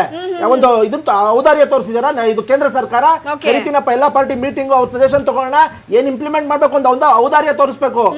ಈ ಸಂದರ್ಭದಲ್ಲಿ ರಾಷ್ಟ್ರದ ವಿಚಾರದಲ್ಲಿ, ನಮ್ಮ ಇದು ದೇಶದ ವಿಚಾರದಲ್ಲಿ ಏನಾರ ಡಿಸಿಷನ್ ತಗೋಬೇಕು, ಒಂದು ಇದು ಪಾಲನೆ ಮಾಡ್ಕೊಂಡ್ ಬಂದ್ರೆ ಕಾಲ ಕಾಲಕ್ಕೂ ಸರ್ಕಾರಗಳು ವಿಪಕ್ಷಗಳನ್ನ ಕರೆದಿ ಒಂದು ಸರ್ವಪಕ್ಷ ಸಭೆ ಮಾಡಿ ಸಜೆಷನ್ ತಗೊಳಕ್ಕೆ. ಹಾಗಾಗಿ ಇವರು ಯೂನಿಲ್ಯಾಟ್ರಲಿ ಡಿಸಿಷನ್ಗಳು ತಗೊಳ್ಳೋದು, ಇಂಥ ವಿಷಯಗಳಲ್ಲಿ ವಿಪಕ್ಷಗಳನ್ನ ಸಲಹೆ ಸೂಚನೆಗಳು ಕೇಳಲ್ಲ. ಅವ್ರ ಏನ್ ಹೇಳ್ತಾರೋ ಬಿಡ್ತಾರೋ, ಅವ್ರ ಮನಸ್ಸಿಗೆ ಬಂದಿದ್ದು ಮಾಡ್ತಾರೆ. ಹಾಗಾಗಿ ಪಾಕಿಸ್ತಾನದ ವಿಚಾರದಲ್ಲಿ ನಾವು ತೀವ್ರವಾಗಿ ನಡೆದಿರುವ ಇದು ಇನ್ಸಿಡೆಂಟ್ನ ಖಂಡಿಸ್ತೀವಿ. ಅವ್ರನ್ನ ಸದೆ ಬಡಿಬೇಕು, 2 ಮಾತಿಲ್ಲ. ಬಟ್ ಅದನ್ನ ಹೆಂಗ್ ಮಾಡಬೇಕು ಅಂತ ಕೂತ್ಕೊಂಡು ಎಲ್ಲಾ ಪಕ್ಷದವ್ರ ಜೊತೆ ನಾವು ಇದನ್ನ ಮಾಡ್ತೀವಿ ಅಂತ ಅವರು ಹೇಳಿದ್ದಾರೆ, ಹೇಳ್ಕೊಂಡು ಹೋಗ್ಬೇಕು. ಓಕೆ, ಮಾತಾಡ್ತಾ ಹೋಗೋಣಂತೆ. ಶಶಾಂಕ್ ಸರ್ ನೋಡಿ, ಪ್ರಮುಖವಾಗಿ ಇಲ್ಲಿ ರಾಜಕೀಯ ವಿಚಾರವಾಗಿ ನಾವು ಮಾತನಾಡೋದಕ್ಕೆ ಹೋಗ್ಬಾರ್ದು. ಯಾಕೆ ಅಂತಂದ್ರೆ ಅವ್ರು ಕರಿಬೇಕು, ಇವ್ರು ಕರಿಬೇಕು, ಇಲ್ಲಿ ಭದ್ರತೆ ಇಲ್ಲ, ಆಂತರಿಕ ಒಳ ಭದ್ರತೆ ವಿಫಲ, ಅದು ಇದು ಫೈನ್ ಇವೇ ಬರುತ್ತೆ ಸರ್ ಮಾತು. ನೋಡಿ, 2026 ವೇಳೆ ಅಷ್ಟೊಳಗಡೆ, ಮುಂದಿನ ವರ್ಷದ ಒಳಗಡೆ ಕಾಶ್ಮೀರವನ್ನ ನಮ್ಮ ವಶಕ್ಕೆ ಪಡೆದುಕೊಳ್ತೀವಿ ಅಂತ ಏನು ಅಟ್ಯಾಕ್ ಮಾಡಿದಂತ ಸೈಫುಲ್ಲಾ ಖಾಲಿದ್ ಹೇಳಿದಾತ ಒಂದೆರಡು ಅಂಶಗಳನ್ನ ಗಮನಿಸಬಹುದು ಸರ್ ನೀವು. ಪ್ರಮುಖವಾಗಿ 370 ಅಂದ್ರೆ 370ನೇ ವಿಧಿ ರದ್ದತಿ ಆದ ನಂತರವಾಗಿ ಆ ಒಂದು ಪ್ರದೇಶದ ವಿಚಾರಕ್ಕೆ ಸಂಬಂಧಪಟ್ಟಂತೆ ಮೊದಲಿಂದನೇ ಪ್ಲಾನ್ ಇತ್ತು ಅನ್ನುವಂಥದ್ದು ಕೂಡ ಒಂದು ಸರ್ಕಾರಕ್ಕೆ ಎಚ್ಚರಿಕೆಯನ್ನ ರವಾನಿಸಬೇಕು. ಭಾರತ ದೇಶ ಸೇಫ್ ಅಲ್ಲ ಅನ್ನುವಂತಹ ವಿಚಾರವನ್ನ ತೋರಿಸಬೇಕು ಅನ್ನುವಂಥದ್ದು ಮತಾಂಧರಲ್ಲಿ ಇರುವಂತದ್ದು. ಯಾವುದೇ ಕಾರಣಕ್ಕೂ ನಾವು ಯಾರು ಒಪ್ಕೊಳ್ಳೋಕೆ ರೆಡಿ ಇಲ್ಲ ಅಂತ. ಈಗ ಇತ್ತೀಚೆಗೆ ಹೇಳಿದಂತ ಮಾತಲ್ಲ ಇದು. 70 ವರ್ಷಗಳಿಂದ ಅವ್ರು ಹೇಳ್ತಾನೆ ಇದ್ದಾರೆ, ಕಾಶ್ಮೀರ ನಾವು ಸುಪರ್ತಿಗೆ ತಗೊಂತೀವಿ, ನಮ್ದು ಕಾಶ್ಮೀರ ಅಂತ. ನೋಡಿ, when it comes to security measures, ದೇಶದ ಆಂತರಿಕ ಭದ್ರತೆ ಸೆಕ್ಯೂರಿಟಿ ವಿಚಾರಕ್ಕೆ ಬಂದಾಗ ಎಲ್ಲಾರನ್ನೂ ಕರೆದು ನಾನು ಈ ಟೈಮ್ಗೆ ಇದು ಮಾಡ್ತೀನಿ, ದಾಳಿ ಮಾಡ್ತೀನಿ, ಈ ಎಕ್ವಿಪ್ಮೆಂಟ್ನ ಯೂಸ್ ಮಾಡ್ತೀನಿ, ಇದೇ ಫೋರ್ಸು, ಇದೇ ರೆಜಿಮೆಂಟ್, ಇಂಥವ್ರನ್ನೇ ನಾನು ಹಾಕ್ತೀನಿ ಅಂತ ಯಾರಿಗೂ ಹೇಳಲಿಕ್ಕೆ ಬರಲ್ಲ. ಅದು ದೇಶದ ಉನ್ನತ ಮಟ್ಟದ ಯಾರು ಡಿಫೆನ್ಸ್ ಮಿನಿಸ್ಟರ್ ಇರ್ತಾರೆ, ಅವ್ರ ಕೆಳಗಡೆ ಯಾರು ನ್ಯಾಷನಲ್ ಸೆಕ್ಯೂರಿಟಿ ಅಡ್ವೈಸರ್ ಇರ್ತಾರೆ, ಇವರೆಲ್ಲ ಕೂತು ಅವ್ರ ಪ್ಲಾನ್ ಆಫ್ ಆಕ್ಷನ್ ಏನು ಅಂತ ಹೇಳಿಕೆ ಹೋಗ್ಬಾರ್ದು. ಯಾವತ್ತೇ ಆಗ್ಲಿ ಯಾರು ಹೇಳಲ್ಲ. ಈಗಲ ನಮ್ಮ ಅಟ್ಯಾಕ್, ಉರಿ ಅಟ್ಯಾಕ್ ನಾವು ಹೀಗೆ ಮಾಡ್ತೀವಿ ಅಂತ ಹೇಳಿದ್ವಾ, ಪುಲ್ವಾಮಾದ್ ನಾವು ಹೀಗೆ ತೀರ್ಸ್ಕೊಂತೀವಿ ಅಂತ ಹೇಳಿದ್ವಾ? ಹಂಗೆ ಅವ್ರು ಏನು ನಮ್ಗೆ ಆಕ್ಟ್ ಮಾಡಿದಾರೆ ಅದ್ರ ರಿಯಾಕ್ಷನ್ ಈ ಸರಿ ಸ್ಟ್ರಾಂಗ್ ಆಗಿರುತ್ತೆ. ನೋಡಿ, 2019 ನಂತರ 2019 ಆದ್ಮೇಲೆ ನಮ್ಮ ಕಾಶ್ಮೀರ ತುಂಬಾ ಶಾಂತವಾಗಿತ್ತು. ತುಂಬಾ ಜನ ಟೂರಿಸ್ಟು ಕಾಶ್ಮೀರಕ್ಕೆ ಹೋಗಕ್ಕೆ ಶುರು ಮಾಡಿದ್ರು. ಲಕ್ಷಾಂತರ ಜನ ಸೌತ್ ಇಂಡಿಯಾದಿಂದ ಕಾಶ್ಮೀರಕ್ಕೆ ಹೋಗ್ತಾ ಇದ್ರು. ನಾರ್ತ್ ಅವ್ರು ಮಾತ್ರ ಕಾಶ್ಮೀರಕ್ಕೆ ಹೋಗಿ ನೋಡಿದಂತ ಪರಿಸ್ಥಿತಿ ಇತ್ತು ನಾವು ನೋಡ್ದಂಗೆ. ಸೌತ್ ಅವ್ರು ಹೋಗ್ತಾ ಇರಲಿಲ್ಲ. ಈಗ ಸೌತ್ ಇಂಡಿಯನ್ಸ್ ಆಗ್ಲಿ, ಸೌತ್ ಅಂದ್ರೆ ದಕ್ಷಿಣ ಭಾರತದ ಯಾರೆಲ್ಲ ಇದ್ದಾರೆ ಪ್ರವಾಸಿಗರು, ಅವರೆಲ್ಲ ಹೊರದೇಶಕ್ಕೆ ಹೋಗೋ ಬದಲು ನಮ್ಮ ಕಾಶ್ಮೀರ ನಾವು ನೋಡೋಣ ಅನ್ನೋ ನಿಟ್ಟಿನಲ್ಲಿ ಲಕ್ಷಾಂತರ ಜನ, ನೀವು ಆ ರೇಷಿಯೋ ನೋಡಿದ್ರೆ ಪ್ರತಿ ವರ್ಷ ಏನಿಲ್ಲ ಅಂದ್ರೂ 15-20 ಲಕ್ಷ ಜನ ಸೌತ್ ಇಂಡಿಯನ್ಸ್ ಹೋಗ್ತಿದ್ದಾರೆ ಕಾಶ್ಮೀರ ನೋಡ್ಲಿಕ್ಕೆ. ಅಲ್ಲಿರುವಂತ ಮುಸಲ್ಮಾನರಾಗ್ಲಿ, ಅಲ್ಲಿಂದ ಇರುವಂತ ಕಾಶ್ಮೀರಿಗಳಾಗ್ಲಿ, ಅವ್ರಿಗೆಲ್ಲ ಅವರ ಏಳಿಗೆ ಆಗ್ಲಿ, ಅವ್ರ ಬೆಟರ್ನೆಸ್ ಆಗ್ಲಿ ಈ ಟೂರಿಸಂ ಇಂದ ಬರ್ತಿದೆ. ಅವರೆಲ್ಲ ಒಪ್ಕೊಂಡಿದ್ರು. ಅವ್ರು ಏನ್ ಹೇಳಿದ್ರು ನೋಡಿ, ನಮ್ಮ ತನಕ್ಕೆ ನಮ್ಮ ಕಾಲಕ್ಕೆ ಇದು ಮುಗಿಬೇಕು, ನನ್ನ ಮಗನ್ ಕಾಲಕ್ಕೆ ಕಾಶ್ಮೀರ ಪೀಸ್ಫುಲ್ ಆಗಿರ್ಬೇಕು ಅಂತ ಸಾಕಷ್ಟು ಜನ ಇದ್ರ ಬಗ್ಗೆ ಯೋಚನೆ ಮಾಡಿದ್ದಾರೆ. ಅಲ್ಲಿರೋರೇ ಯೋಚನೆ ಮಾಡಿದ್ದಾರೆ. ಒಂದು ಬಾವುಟನ ಹಾರಿಸ್ಲಿಕ್ಕೆ ಹಿಂದೆ ಮುಂದೆ ನೋಡ್ಬೇಕಾದ ಪರಿಸ್ಥಿತಿ ಅಲ್ಲಿತ್ತು. ಯಾಕಂದ್ರೆ ಪ್ರತಿಯೊಂದು ಕಲ್ಲು ಹೊಡಿಲಿಕ್ಕೆ ಹುಡುಗರನ್ನ ಅವ್ರು ಏನ್ ಸಾಕ್ತಿದ್ರು, ಅವ್ರು ಮೈಂಡ್ ವಾಶ್ ಮಾಡಿ ಆರ್ಮಿ ಜವಾನ್ ಮೇಲೆ ಕಲ್ಲು ಹೆಸರಿ, ಒಂದು ಕಲ್ಲಿಗೆ ನಿಮ್ಗೆ 1000 ರೂಪಾಯಿ ಕೊಡ್ತೀವಿ ಅನ್ನೋ ಆಸೆನ ಸಣ್ಣ ಮಕ್ಕಳಲ್ಲಿ ತುಂಬಿದ್ರು. ಅದೆಲ್ಲ ಹೋಯ್ತು. ಈಗ ಇಂಡಿಪೆಂಡೆನ್ಸ್ ಡೇ ಮಾಡ್ತಾ ಇದೀವಿ, ರಿಪಬ್ಲಿಕ್ ಡೇ ಮಾಡ್ತಾ ಇದೀವಿ, ನಮ್ಮ ಮಾರ್ಚ್ ನಡೀತಿದೆ ಅಲ್ಲಿ. ಸೊ ಪೀಸ್ಫುಲ್ ಆಗಿರುವಂತ ಕಾಶ್ಮೀರದಲ್ಲಿ ಇವರು ಭಯೋತ್ಪಾದನಾ ಕೃತ್ಯ ಮಾಡಿ ಅಲ್ಲಿರೋ ಅಂತವ್ರನ್ನೇ ಅವರು ತೀರಾ ಕೆಳಗಡೆ ತಳ್ಳಿದ್ದಾರೆ. ಈಗ ಮೇಜರ್ ನಮ್ಗೆ ಪೆಟ್ಟು ಬೀಳೋದೇನಂದ್ರೆ, ಈಗ ಪೆಟ್ಟು ಅಂತ ಹೇಳ್ತಾರೆ, ಮೇಜರ್ ನಮ್ಗೆ ಎಕಾನಮಿ ಮೇಲೆ ಬೀಳುತ್ತೆ. ಅಂದ್ರೆ ಕಾಶ್ಮೀರದ ಟೂರಿಸಂ ಮೇಲೆ ಬೀಳುತ್ತೆ. ಇನ್ನು 1-1.5 ವರ್ಷ ಸಾಕಷ್ಟು ಇದರಿಂದ ಪರಿಣಾಮ ಬಿದ್ದೇ ಬೀಳುತ್ತೆ. 100% ಟೂರಿಸ್ಟ್ ಯಾರು ಹೋಗ್ಲಿಕ್ಕೆ ಹೆದರ್ಕೊಂತಾರೆ. ಬಟ್ ಆ ಪರಿಸ್ಥಿತಿ ಗವರ್ಮೆಂಟ್ ತಗೊಳಲ್ಲ. 1-2-3 ತಿಂಗಳಲ್ಲಿ ಇದನ್ನ ರೆಡಿ ಮಾಡಿ ಇದಕ್ಕೆ ಏನು ಭದ್ರತೆ ಮಾಡಬೇಕು. ದೇಶದ ಜನ ಈಗ ಕೇಳ್ತಿದ್ದಾರೆ, ನಿಮ್ಮನ್ನ ನಂಬಿದೀವಿ, ನೀವ್ ಏನ್ ಮಾಡ್ತೀರಾ ಅಂತ. ಪ್ರತಿ ಒಂದು ಸಂದರ್ಭದಲ್ಲೂ ನಂಬಿಕೆ ಇಟ್ಟಾಗ ದೇಶ ಮುನ್ನಡೆಸ್ಕೊಂಡು ಹೋಗುವಂತವ್ರು ನಾವಿದೀವಿ, ನೀವು ಯೋಚನೆ ಮಾಡಬೇಡಿ, ದೇಶದ ಒಳಗಡೆ ಸುಭದ್ರತೆಯಿಂದ ಸುಭಿಕ್ಷೆಯಿಂದ ಆರಾಮಾಗಿ ನೀವು ನೆಮ್ಮದಿಯಾಗಿರಿ ಅಂತ ಹೇಳಿರುವಂತ ಸಂದರ್ಭ ಇದೆ. ಈ ಸರಿನೂ ನಾವು ಭಾರತ ದೇಶದಲ್ಲಿ we have A very strong prime minister. ಇಡೀ ವಿಶ್ವ ಅವ್ರನ್ನ ಹೊಗಳುತ್ತೆ. ಹೌದೌದು ಹೊಗಳುತ್ತೆ. ನೀವು ಈಗ ದುಬೈ ಪ್ರವಾಸ ಮುಟುಕ್ಗೊಳಿಸಿ ಏನು ವಾಪಸ್ ಬರ್ತಾರೆ, ಇಟ್ಸ್ ಎ ಸ್ಟ್ರಾಂಗ್ ಮೆಸೇಜ್. ನನ್ನ ಮನೆಯಲ್ಲಿ ಏನೋ ತೊಂದರೆ ಆಗಿದೆ, ನಾನು ಹೋಗ್ಬೇಕು. ಸೊ ಹಾಗಾಗಿ ಪ್ರತಿಯೊಂದು ದೇಶ, ಇಡೀ ವಿಶ್ವದಲ್ಲಿ ಇರುವಂತ ಪ್ರತಿಯೊಂದು ಸ್ಟ್ರಾಂಗೆಸ್ಟ್ ಕಂಟ್ರಿ, ಅಮೆರಿಕದಿಂದ ಹಿಡಿದು ರಷ್ಯಾದಿಂದ ಹಿಡಿದು ನಿಮ್ಗೆ ಏನ್ ಬೇಕು ನಿಮ್ಮ ಒಟ್ಟಿಗೆ ನಾವಿದೀವಿ, ನಾವ್ ಯಾವಾಗ ಬರಬೇಕು ನಿಮ್ಮ ಒಟ್ಟಿಗೆ ಅಂತ ಹೇಳುವಂತ ಪರಿಸ್ಥಿತಿ ಈಗಿದೆ. ಒಂದು ಸರ್ ಕಾಡುವಂತ ಪ್ರಶ್ನೆ, ಪ್ರತಿ ಬಾರಿಯೂ ಈ ರೀತಿಯಾದಂತಹ ಮೊಂಡತನದ ಮುಖಾಂತರವಾಗಿ ಕಾಲ್ ಕೆರ್ಕೊಂಡು ಜಗಳಕ್ಕೆ ಬರುತ್ತಲ್ಲ ಪಾಕಿಸ್ತಾನಕ್ಕೆ, ಅದರ ಹಿಂದಿರುವಂತ ಶಕ್ತಿ ಏನಿರ್ಬೋದು ಅಂತ ಅನ್ಸುತ್ತೆ ನಿಮ್ಗೆ ಅಂತ? ಶಕ್ತಿ ಅನ್ನೋದಲ್ಲಿ ಇಲ್ವೇ ಇಲ್ಲ. ಅವ್ರಿಗೆ ಎಕಾನಮಿ ಇಲ್ಲ, ಕೆಲಸ ಇಲ್ಲ, ಇಂಡಸ್ಟ್ರಿ ಇಲ್ಲ, ಏನು ಇಲ್ಲ, ಅಲ್ಲಿ ಉದ್ಯೋಗ ಇಲ್ಲ, ಸರಿಯಾಗಿ ಮಾತನಾಡಲಿಕ್ಕೆ ಧೈರ್ಯ ಇರ್ಬೋದು ಸರ್. ಇಂತ ದೊಡ್ಡ ರಾಷ್ಟ್ರವನ್ನ ಎದುರಾಕೊಳ್ತಿದ್ದೀನಿ ಅನ್ನೋ ಒಂದು ಭಯನೂ ಕೂಡ ಇಲ್ವಾ? ಕೆಲಸ ಇಲ್ವಲ್ಲ ಅವ್ರಿಗೆ. ಮೇನ್ ಕೆಲಸ ಇಲ್ದವ್ನು ಬೇರೆ ಏನೋ ಮಾಡ್ಬೇಕು ಅನ್ನೋದು ಒಂದು ಗಾದೆ ಮಾತಿದೆ. ಹಾಗೆ ಕೆಲಸ ಇಲ್ದಿರೋರು ಮಾಡೋ ಕೆಲಸನೇ ಇದು. ಅವ್ರಿಗೆ ಮೈಂಡ್ ವಾಶ್ ಮಾಡೋದು. ನನ್ನ ಮನೆ ಅಂತೂ ಹಾಳಾಗಿದೆ, ಏನೂ ಇಲ್ಲ ನನ್ನ ಮನೆ, ಸೊ ಪಕ್ಕದ ಮನೆ ಬಹಳ ಚೆನ್ನಾಗಿದೆ, ಅದು ಕಲ್ಲು ಹೊಡೀರಿ ಅನ್ನೋ ನಿಟ್ಟಿನಲ್ಲಿ ಇದು ಹೇಳಿ ಮಾಡಿಸ್ತಂತ ಕೃತ್ಯ. ಬಟ್ ಒಂದು ಬುದ್ಧಿ ಕಲಿಸ್ಲೇಬೇಕು, ಸೈನ್ಯದ ತಾಕತ್ತನ್ನ ತೋರಿಸಲೇಬೇಕು. ಶೀಘ್ರದಲ್ಲೇ ನೀವೇ ಓದ್ತೀರಾ, ನೀವೇ ಹೇಳ್ತೀರಾ, ಇನ್ನ ಒಂದು ಶೋ ಅಲ್ಲಿ ನೀವೇ ಇದ್ರ ಬಗ್ಗೆ ಮಾತಾಡಿ. ಖಂಡಿತವಾಗ್ಲಿ. ಯಾಕಂದ್ರೆ ಈಗ ಸಾಲು ಎನ್ಕೌಂಟರ್ ಆಗಿದೆ ಸರ್, ಅಲ್ಲಿ ಪ್ರಮುಖವಾಗಿ ಗಮನಿಸೋದಾದ್ರೆ ಒಂದ್ ಅಂಶ. ಸೊ ಅದ್ರ ಜೊತೆಗೆ ನೋಡಿ, ಒಂದು ಪ್ರತಿ ಬಾರಿಯೂ ಕೂಡ 2019 ಆದ ನಂತರವಾಗಿ ಎಲ್ರಿಗೂ ಕೂಡ ಈಗ ವಾಯು ಸರ್ಜಿಕಲ್ ಸ್ಟ್ರೈಕ್ ಆದ್ಮೇಲೆ ಒಂದು ನಂಬಿಕೆ ಇತ್ತು. ಪ್ರಧಾನಿ ಮೋದಿ ಅಂದ ತಕ್ಷಣ ಎಲ್ಲರೂ ಕೂಡ ಅವರೊಂದು ರೆಸ್ಪೆಕ್ಟೇಬಲ್ ಪ್ಲೇಸ್ ಅಲ್ಲಿ, ಅಂದ್ರೆ ಪ್ರಧಾನಿ ಮೋದಿ ಅವರು ಇದ್ದಾರೆ ಅಂದ್ರೆ ಸಾಕಪ್ಪ ನಮಗೆ ಒಂದು ರಕ್ಷಣೆ ಅನ್ನೋ ರೀತಿಯಲ್ಲಿ ಒಂದು ಸ್ವಲ್ಪ ಮಟ್ಟಿಗೆ ಅವರನ್ನ ಹೊಗಳ್ಕೊಂಡು ಕೂಡ ಇದ್ರು. ಇತ್ತೀಚೆಗೆ ಅಮೆರಿಕ ಪ್ರವಾಸ ಮಾಡಿ ಈ ರಕ್ಷಣೆ ವಿಚಾರಕ್ಕೆ ಸಂಬಂಧಪಟ್ಟಂತೆ ಕೂಡ ಕೆಲವೊಂದಿಷ್ಟು ಮಾಹಿತಿ ಪಡೆದಂತ ಸಂದರ್ಭದಲ್ಲೂ ಕೂಡ ಒಂದು ಬಲ ಬಂದಿದೆ ಅನ್ನೋ ರೀತಿಯಲ್ಲಿ. ಸೊ ಎಲ್ಲೋ ಒಂದು ಕಡೆ ಈ ಮುಸ್ಲಿಂ ವಿಚಾರಕ್ಕೆ ಸಂಬಂಧಪಟ್ಟಂತೆ, ಧರ್ಮದ ವಿಚಾರಕ್ಕೆ ಸಂಬಂಧಪಟ್ಟಂತೆ ಇದರ ಕೃತ್ಯವನ್ನ ಮುಸ್ಲಿಂ ರಾಷ್ಟ್ರಗಳೇ ಖಂಡಿಸ್ತಾ ಇವೆ. ಈ ವಿಚಾರಕ್ಕೆ ಸಂಬಂಧಪಟ್ಟಂತೆ ಏನ್ ಹೇಳ್ತೀರಾ ಸರ್? ಖಂಡಿತವಾಗೂ ಮುಸ್ಲಿಂ ರಾಷ್ಟ್ರಗಳು ಇದಕ್ಕೆ ಯಾವ್ದು ಬೆಂಬಲ ನಾವು ಕೊಡಲ್ಲ. ನಾವು ನೆಮ್ಮದಿಯಾಗಿ ಅಭಿವೃದ್ಧಿ ಕಡೆ ನಾವು ಸಾಗಬೇಕು. ಈ ಪ್ರಪಂಚ ಕಾಂಪಿಟೇಟಿವ್ ವರ್ಲ್ಡ್ ಆಗಿದೆ. ಈಗ ನಾವು ಕಾಂಪಿಟೇಟಿವ್ ವರ್ಲ್ಡ್ ಅಲ್ಲಿ ನಾವು ಕಾಂಪಿಟೇಷನ್ ಕೊಟ್ಕೊಂಡು ನಾವು ಮುಂದೆ ಹೋಗ್ಬೇಕು ಅಂತ ಪ್ರತಿಯೊಂದು ರಾಷ್ಟ್ರ, ಪ್ರತಿಯೊಂದು ವರ್ಲ್ಡ್ ಅಲ್ಲಿ ಇರುವಂತ ದೇಶ ಅದ್ರ ಬಗ್ಗೆ ಯೋಚನೆ ಮಾಡ್ತಾ ಇದೆ. ಆದ್ರೆ ಕೆಲವೊಂದು ಸಂದರ್ಭದಲ್ಲಿ ಇವರು ಏನು ಕೆಲಸ ಇಲ್ದಿರೋರು ಇರ್ತಾರಲ್ಲ, ಇವ್ರ ಕೆಲಸನೇ ಇದು. ಇವ್ರು ಮೈಂಡ್ ವಾಶ್ ಮಾಡೋದು. ಪ್ರತಿಯೊಂದು ದೇಶದ ಮೇಲೆ ಪ್ರತಿಯೊಂದು ದೇಶದ ಮೇಲೆ ದಾಳಿ ಮಾಡ್ತಿದ್ದಾರೆ. ಈಗ ನೈಜೀರಿಯಾ ಅಂತ ಒಂದು ಶ್ರೀಮಂತ ರಾಷ್ಟ್ರ ಅಲ್ಲ, ಶ್ರೀಮಂತ ದೇಶ ಅಲ್ಲ, ಅಲ್ಲಿ ಕೂಡ ನೀನು ಇಸ್ಲಾಂ ಮೂಲಭೂತವಾದಿಗಳೇ ಅಲ್ಲಿ ಕೂಡ ಫೈರ್ ಮಾಡಿರೋದು. ಪ್ರತಿಯೊಬ್ಬ ಕ್ರಿಸ್ಟಿಯನ್ ಹೆಸರು ಕೇಳಿ ನೀನು ಕ್ರಿಸ್ಟಿಯನ್, ಹೌದು ನಾನು ಕ್ರಿಸ್ಟಿಯನ್ ಅಂದಿದ್ದೆ, ಕ್ರಿಸ್ಟಿಯನ್ ಕೂಡ ಕೊಲ್ತಾರೆ. ಅವ್ರಿಗೆ ಇವರೆಲ್ಲ ರಾಕ್ಷಸರು, ಇವ್ರಿಗೆ ಹಿಂದಿಲ್ಲ ಮುಂದಿಲ್ಲ, ಇವ್ರಿಗೆ ಏನೂ ಗೊತ್ತಿಲ್ಲ. ಇವ್ರಿಗೆ ಗೊತ್ತಿರೋದೇನು, ನೀನು ಹೋಗು, ನೀನು ಹಣ ಕೊಡ್ತೀನಿ, ಹಿಂಗ್ ಮಾಡು, ನೀನ್ ಜಿಹಾದ್ ಅಂತ ಹೇಳು, ನೀನು ಸ್ವರ್ಗಕ್ಕೆ ಹೋಗ್ತೀಯಾ ಅಂತ ಇವ್ರಿಗೆ ಹೇಳ್ತಾರೆ. ಜಿಹಾದ್ ಅನ್ನೋ ಒಂದು ಪದದಿಂದಲೇ ಇವರೆಲ್ಲ ಇಷ್ಟು ಅಲ್ಲ, ಆ ಸ್ವರ್ಗನ ನಾವು 2019 ಇವರಿಗೆಲ್ಲ ತೋರಿಸಿದೀವಿ. ಸೊ ಮತ್ತೊಮ್ಮೆ ತೋರಿಸುವಂತ ಪರಿಸ್ಥಿತಿ ಬಂದಿದೆ, ಬರಬಾರ್ದಾಗಿತ್ತು. ಎಸ್ ಸರ್, ಓಕೆ, ಮಾತಾಡ್ತಾ ಹೋಗೋಣಂತೆ ಸರ್, ಮತ್ತೆ ಕಂಟಿನ್ಯೂ ಮಾಡೋಣಂತೆ. ವೀಕ್ಷಕರೇ, ಚರ್ಚಾ ಕಾರ್ಯಕ್ರಮ ಮುಂದುವರಿತಾ ಹೋಗುತ್ತೆ ಒಂದು ಸ್ಮಾಲ್ ಬ್ರೇಕ್ನ ನಂತರ.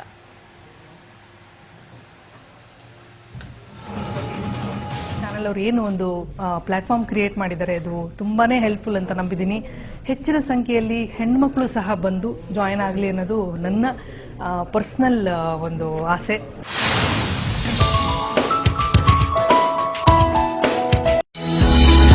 ನೀವು ಸಿಲ್ವರ್ ಸ್ಕ್ರೀನ್ ಮೇಲೆ ಮಿಂಚಬೇಕಾ?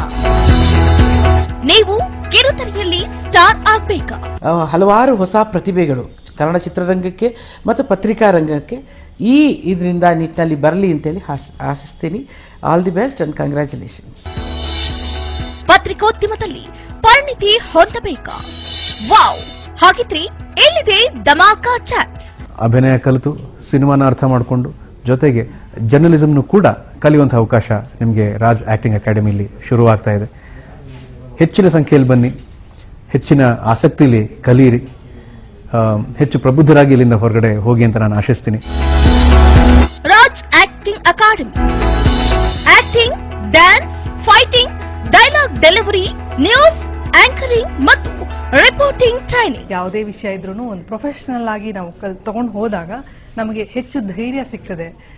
ಹಾಗಾಗಿ ರಾಜ್ ನ್ಯೂಸ್ ಚಾನೆಲ್ ಅವರು ಏನು ಒಂದು ಪ್ಲಾಟ್ಫಾರ್ಮ್ ಕ್ರಿಯೇಟ್ ಮಾಡಿದ್ದಾರೆ, ಅದು ತುಂಬಾನೇ ಹೆಲ್ಪ್ಫುಲ್ ಅಂತ ನಂಬಿದ್ದೀನಿ. ಹೆಚ್ಚಿನ ಸಂಖ್ಯೆಯಲ್ಲಿ ಹೆಣ್ಮಕ್ಳು ಸಹ ಬಂದು ಜಾಯಿನ್ ಆಗಲಿ ಅನ್ನೋದು ನನ್ನ ಪರ್ಸನಲ್ ಒಂದು ಆಸೆ.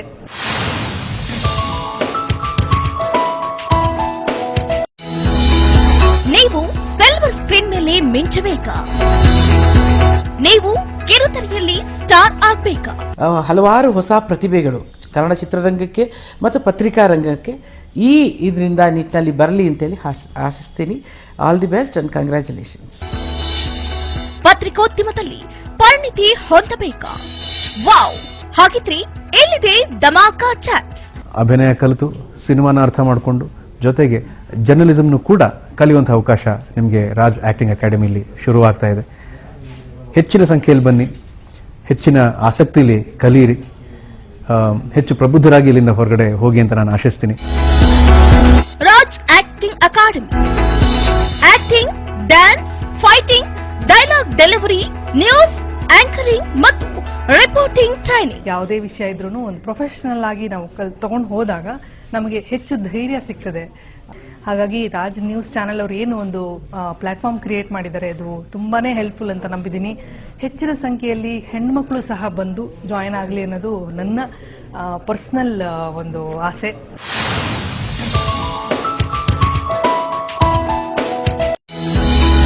ನೀವು ಸಿಲ್ವರ್ ಸ್ಕ್ರೀನ್ ಮೇಲೆ ಮಿಂಚಬೇಕಾ? ನೀವು ಕಿರುತೆರೆಯಲ್ಲಿ ಸ್ಟಾರ್ ಆಗಬೇಕಾ? ಹಲವಾರು ಹೊಸ ಪ್ರತಿಭೆಗಳು ಕನ್ನಡ ಚಿತ್ರರಂಗಕ್ಕೆ ಮತ್ತು ಪತ್ರಿಕಾ ರಂಗಕ್ಕೆ ಈ ಇದರಿಂದ ನಿಟ್ಟಿನಲ್ಲಿ ಬರಲಿ ಅಂತೇಳಿ ಆಶಿಸ್ತೀನಿ. All the best and congratulations. ಪತ್ರಿಕೋದ್ಯಮದಲ್ಲಿ ಪರಿಣಿತಿ ಹೊಂದಬೇಕಾ? ವಾವ್, ಹಾಗಿದ್ರೆ ಎಲ್ಲಿದೆ ಧಮಾಕಾ ಚಾನ್ಸ್? ಅಭಿನಯ ಕಲಿತು ಸಿನಿಮಾನ ಅರ್ಥ ಮಾಡಿಕೊಂಡು ಜೊತೆಗೆ ಜರ್ನಲಿಸಮ್ನು ಕೂಡ ಕಲಿಯುವಂಥ ಅವಕಾಶ ನಿಮಗೆ ರಾಜ್ ಆಕ್ಟಿಂಗ್ ಅಕಾಡೆಮಿಲಿ ಶುರುವಾಗ್ತಾ ಇದೆ. ಹೆಚ್ಚಿನ ಸಂಖ್ಯೆಯಲ್ಲಿ ಬನ್ನಿ, ಹೆಚ್ಚಿನ ಆಸಕ್ತಿಲಿ ಕಲಿಯಿರಿ, ಹೆಚ್ಚು ಪ್ರಬುದ್ಧರಾಗಿ ಇಲ್ಲಿಂದ ಹೊರಗಡೆ ಹೋಗಿ ಅಂತ ನಾನು ಆಶಿಸ್ತೀನಿ. Raj acting academy acting, dance, fighting, dialogue delivery, news anchoring ಮತ್ತು ರಿಪೋರ್ಟಿಂಗ್ ಟ್ರೈನಿಂಗ್. ಯಾವುದೇ ವಿಷಯ ಇದ್ರೂ ಒಂದು ಪ್ರೊಫೆಷನಲ್ ಆಗಿ ನಾವು ತಗೊಂಡು ಹೋದಾಗ ನಮಗೆ ಹೆಚ್ಚು ಧೈರ್ಯ ಸಿಗ್ತದೆ. ಹಾಗಾಗಿ ರಾಜ್ ನ್ಯೂಸ್ ಚಾನೆಲ್ ಅವರು ಏನು ಒಂದು ಪ್ಲಾಟ್ಫಾರ್ಮ್ ಕ್ರಿಯೇಟ್ ಮಾಡಿದ್ದಾರೆ, ಅದು ತುಂಬಾನೇ ಹೆಲ್ಪ್ಫುಲ್ ಅಂತ ನಂಬಿದ್ದೀನಿ. ಹೆಚ್ಚಿನ ಸಂಖ್ಯೆಯಲ್ಲಿ ಹೆಣ್ಮಕ್ಳು ಸಹ ಬಂದು ಜಾಯಿನ್ ಆಗಲಿ ಅನ್ನೋದು ನನ್ನ ಪರ್ಸನಲ್ ಒಂದು ಆಸೆ.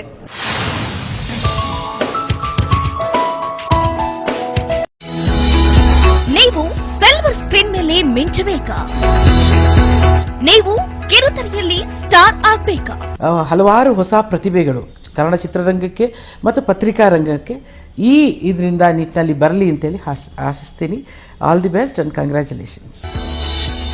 ಪತ್ರಿಕೋದ್ಯಮದಲ್ಲಿ ಪರಿಣಿತಿ ಹೊಂದಬೇಕಾ?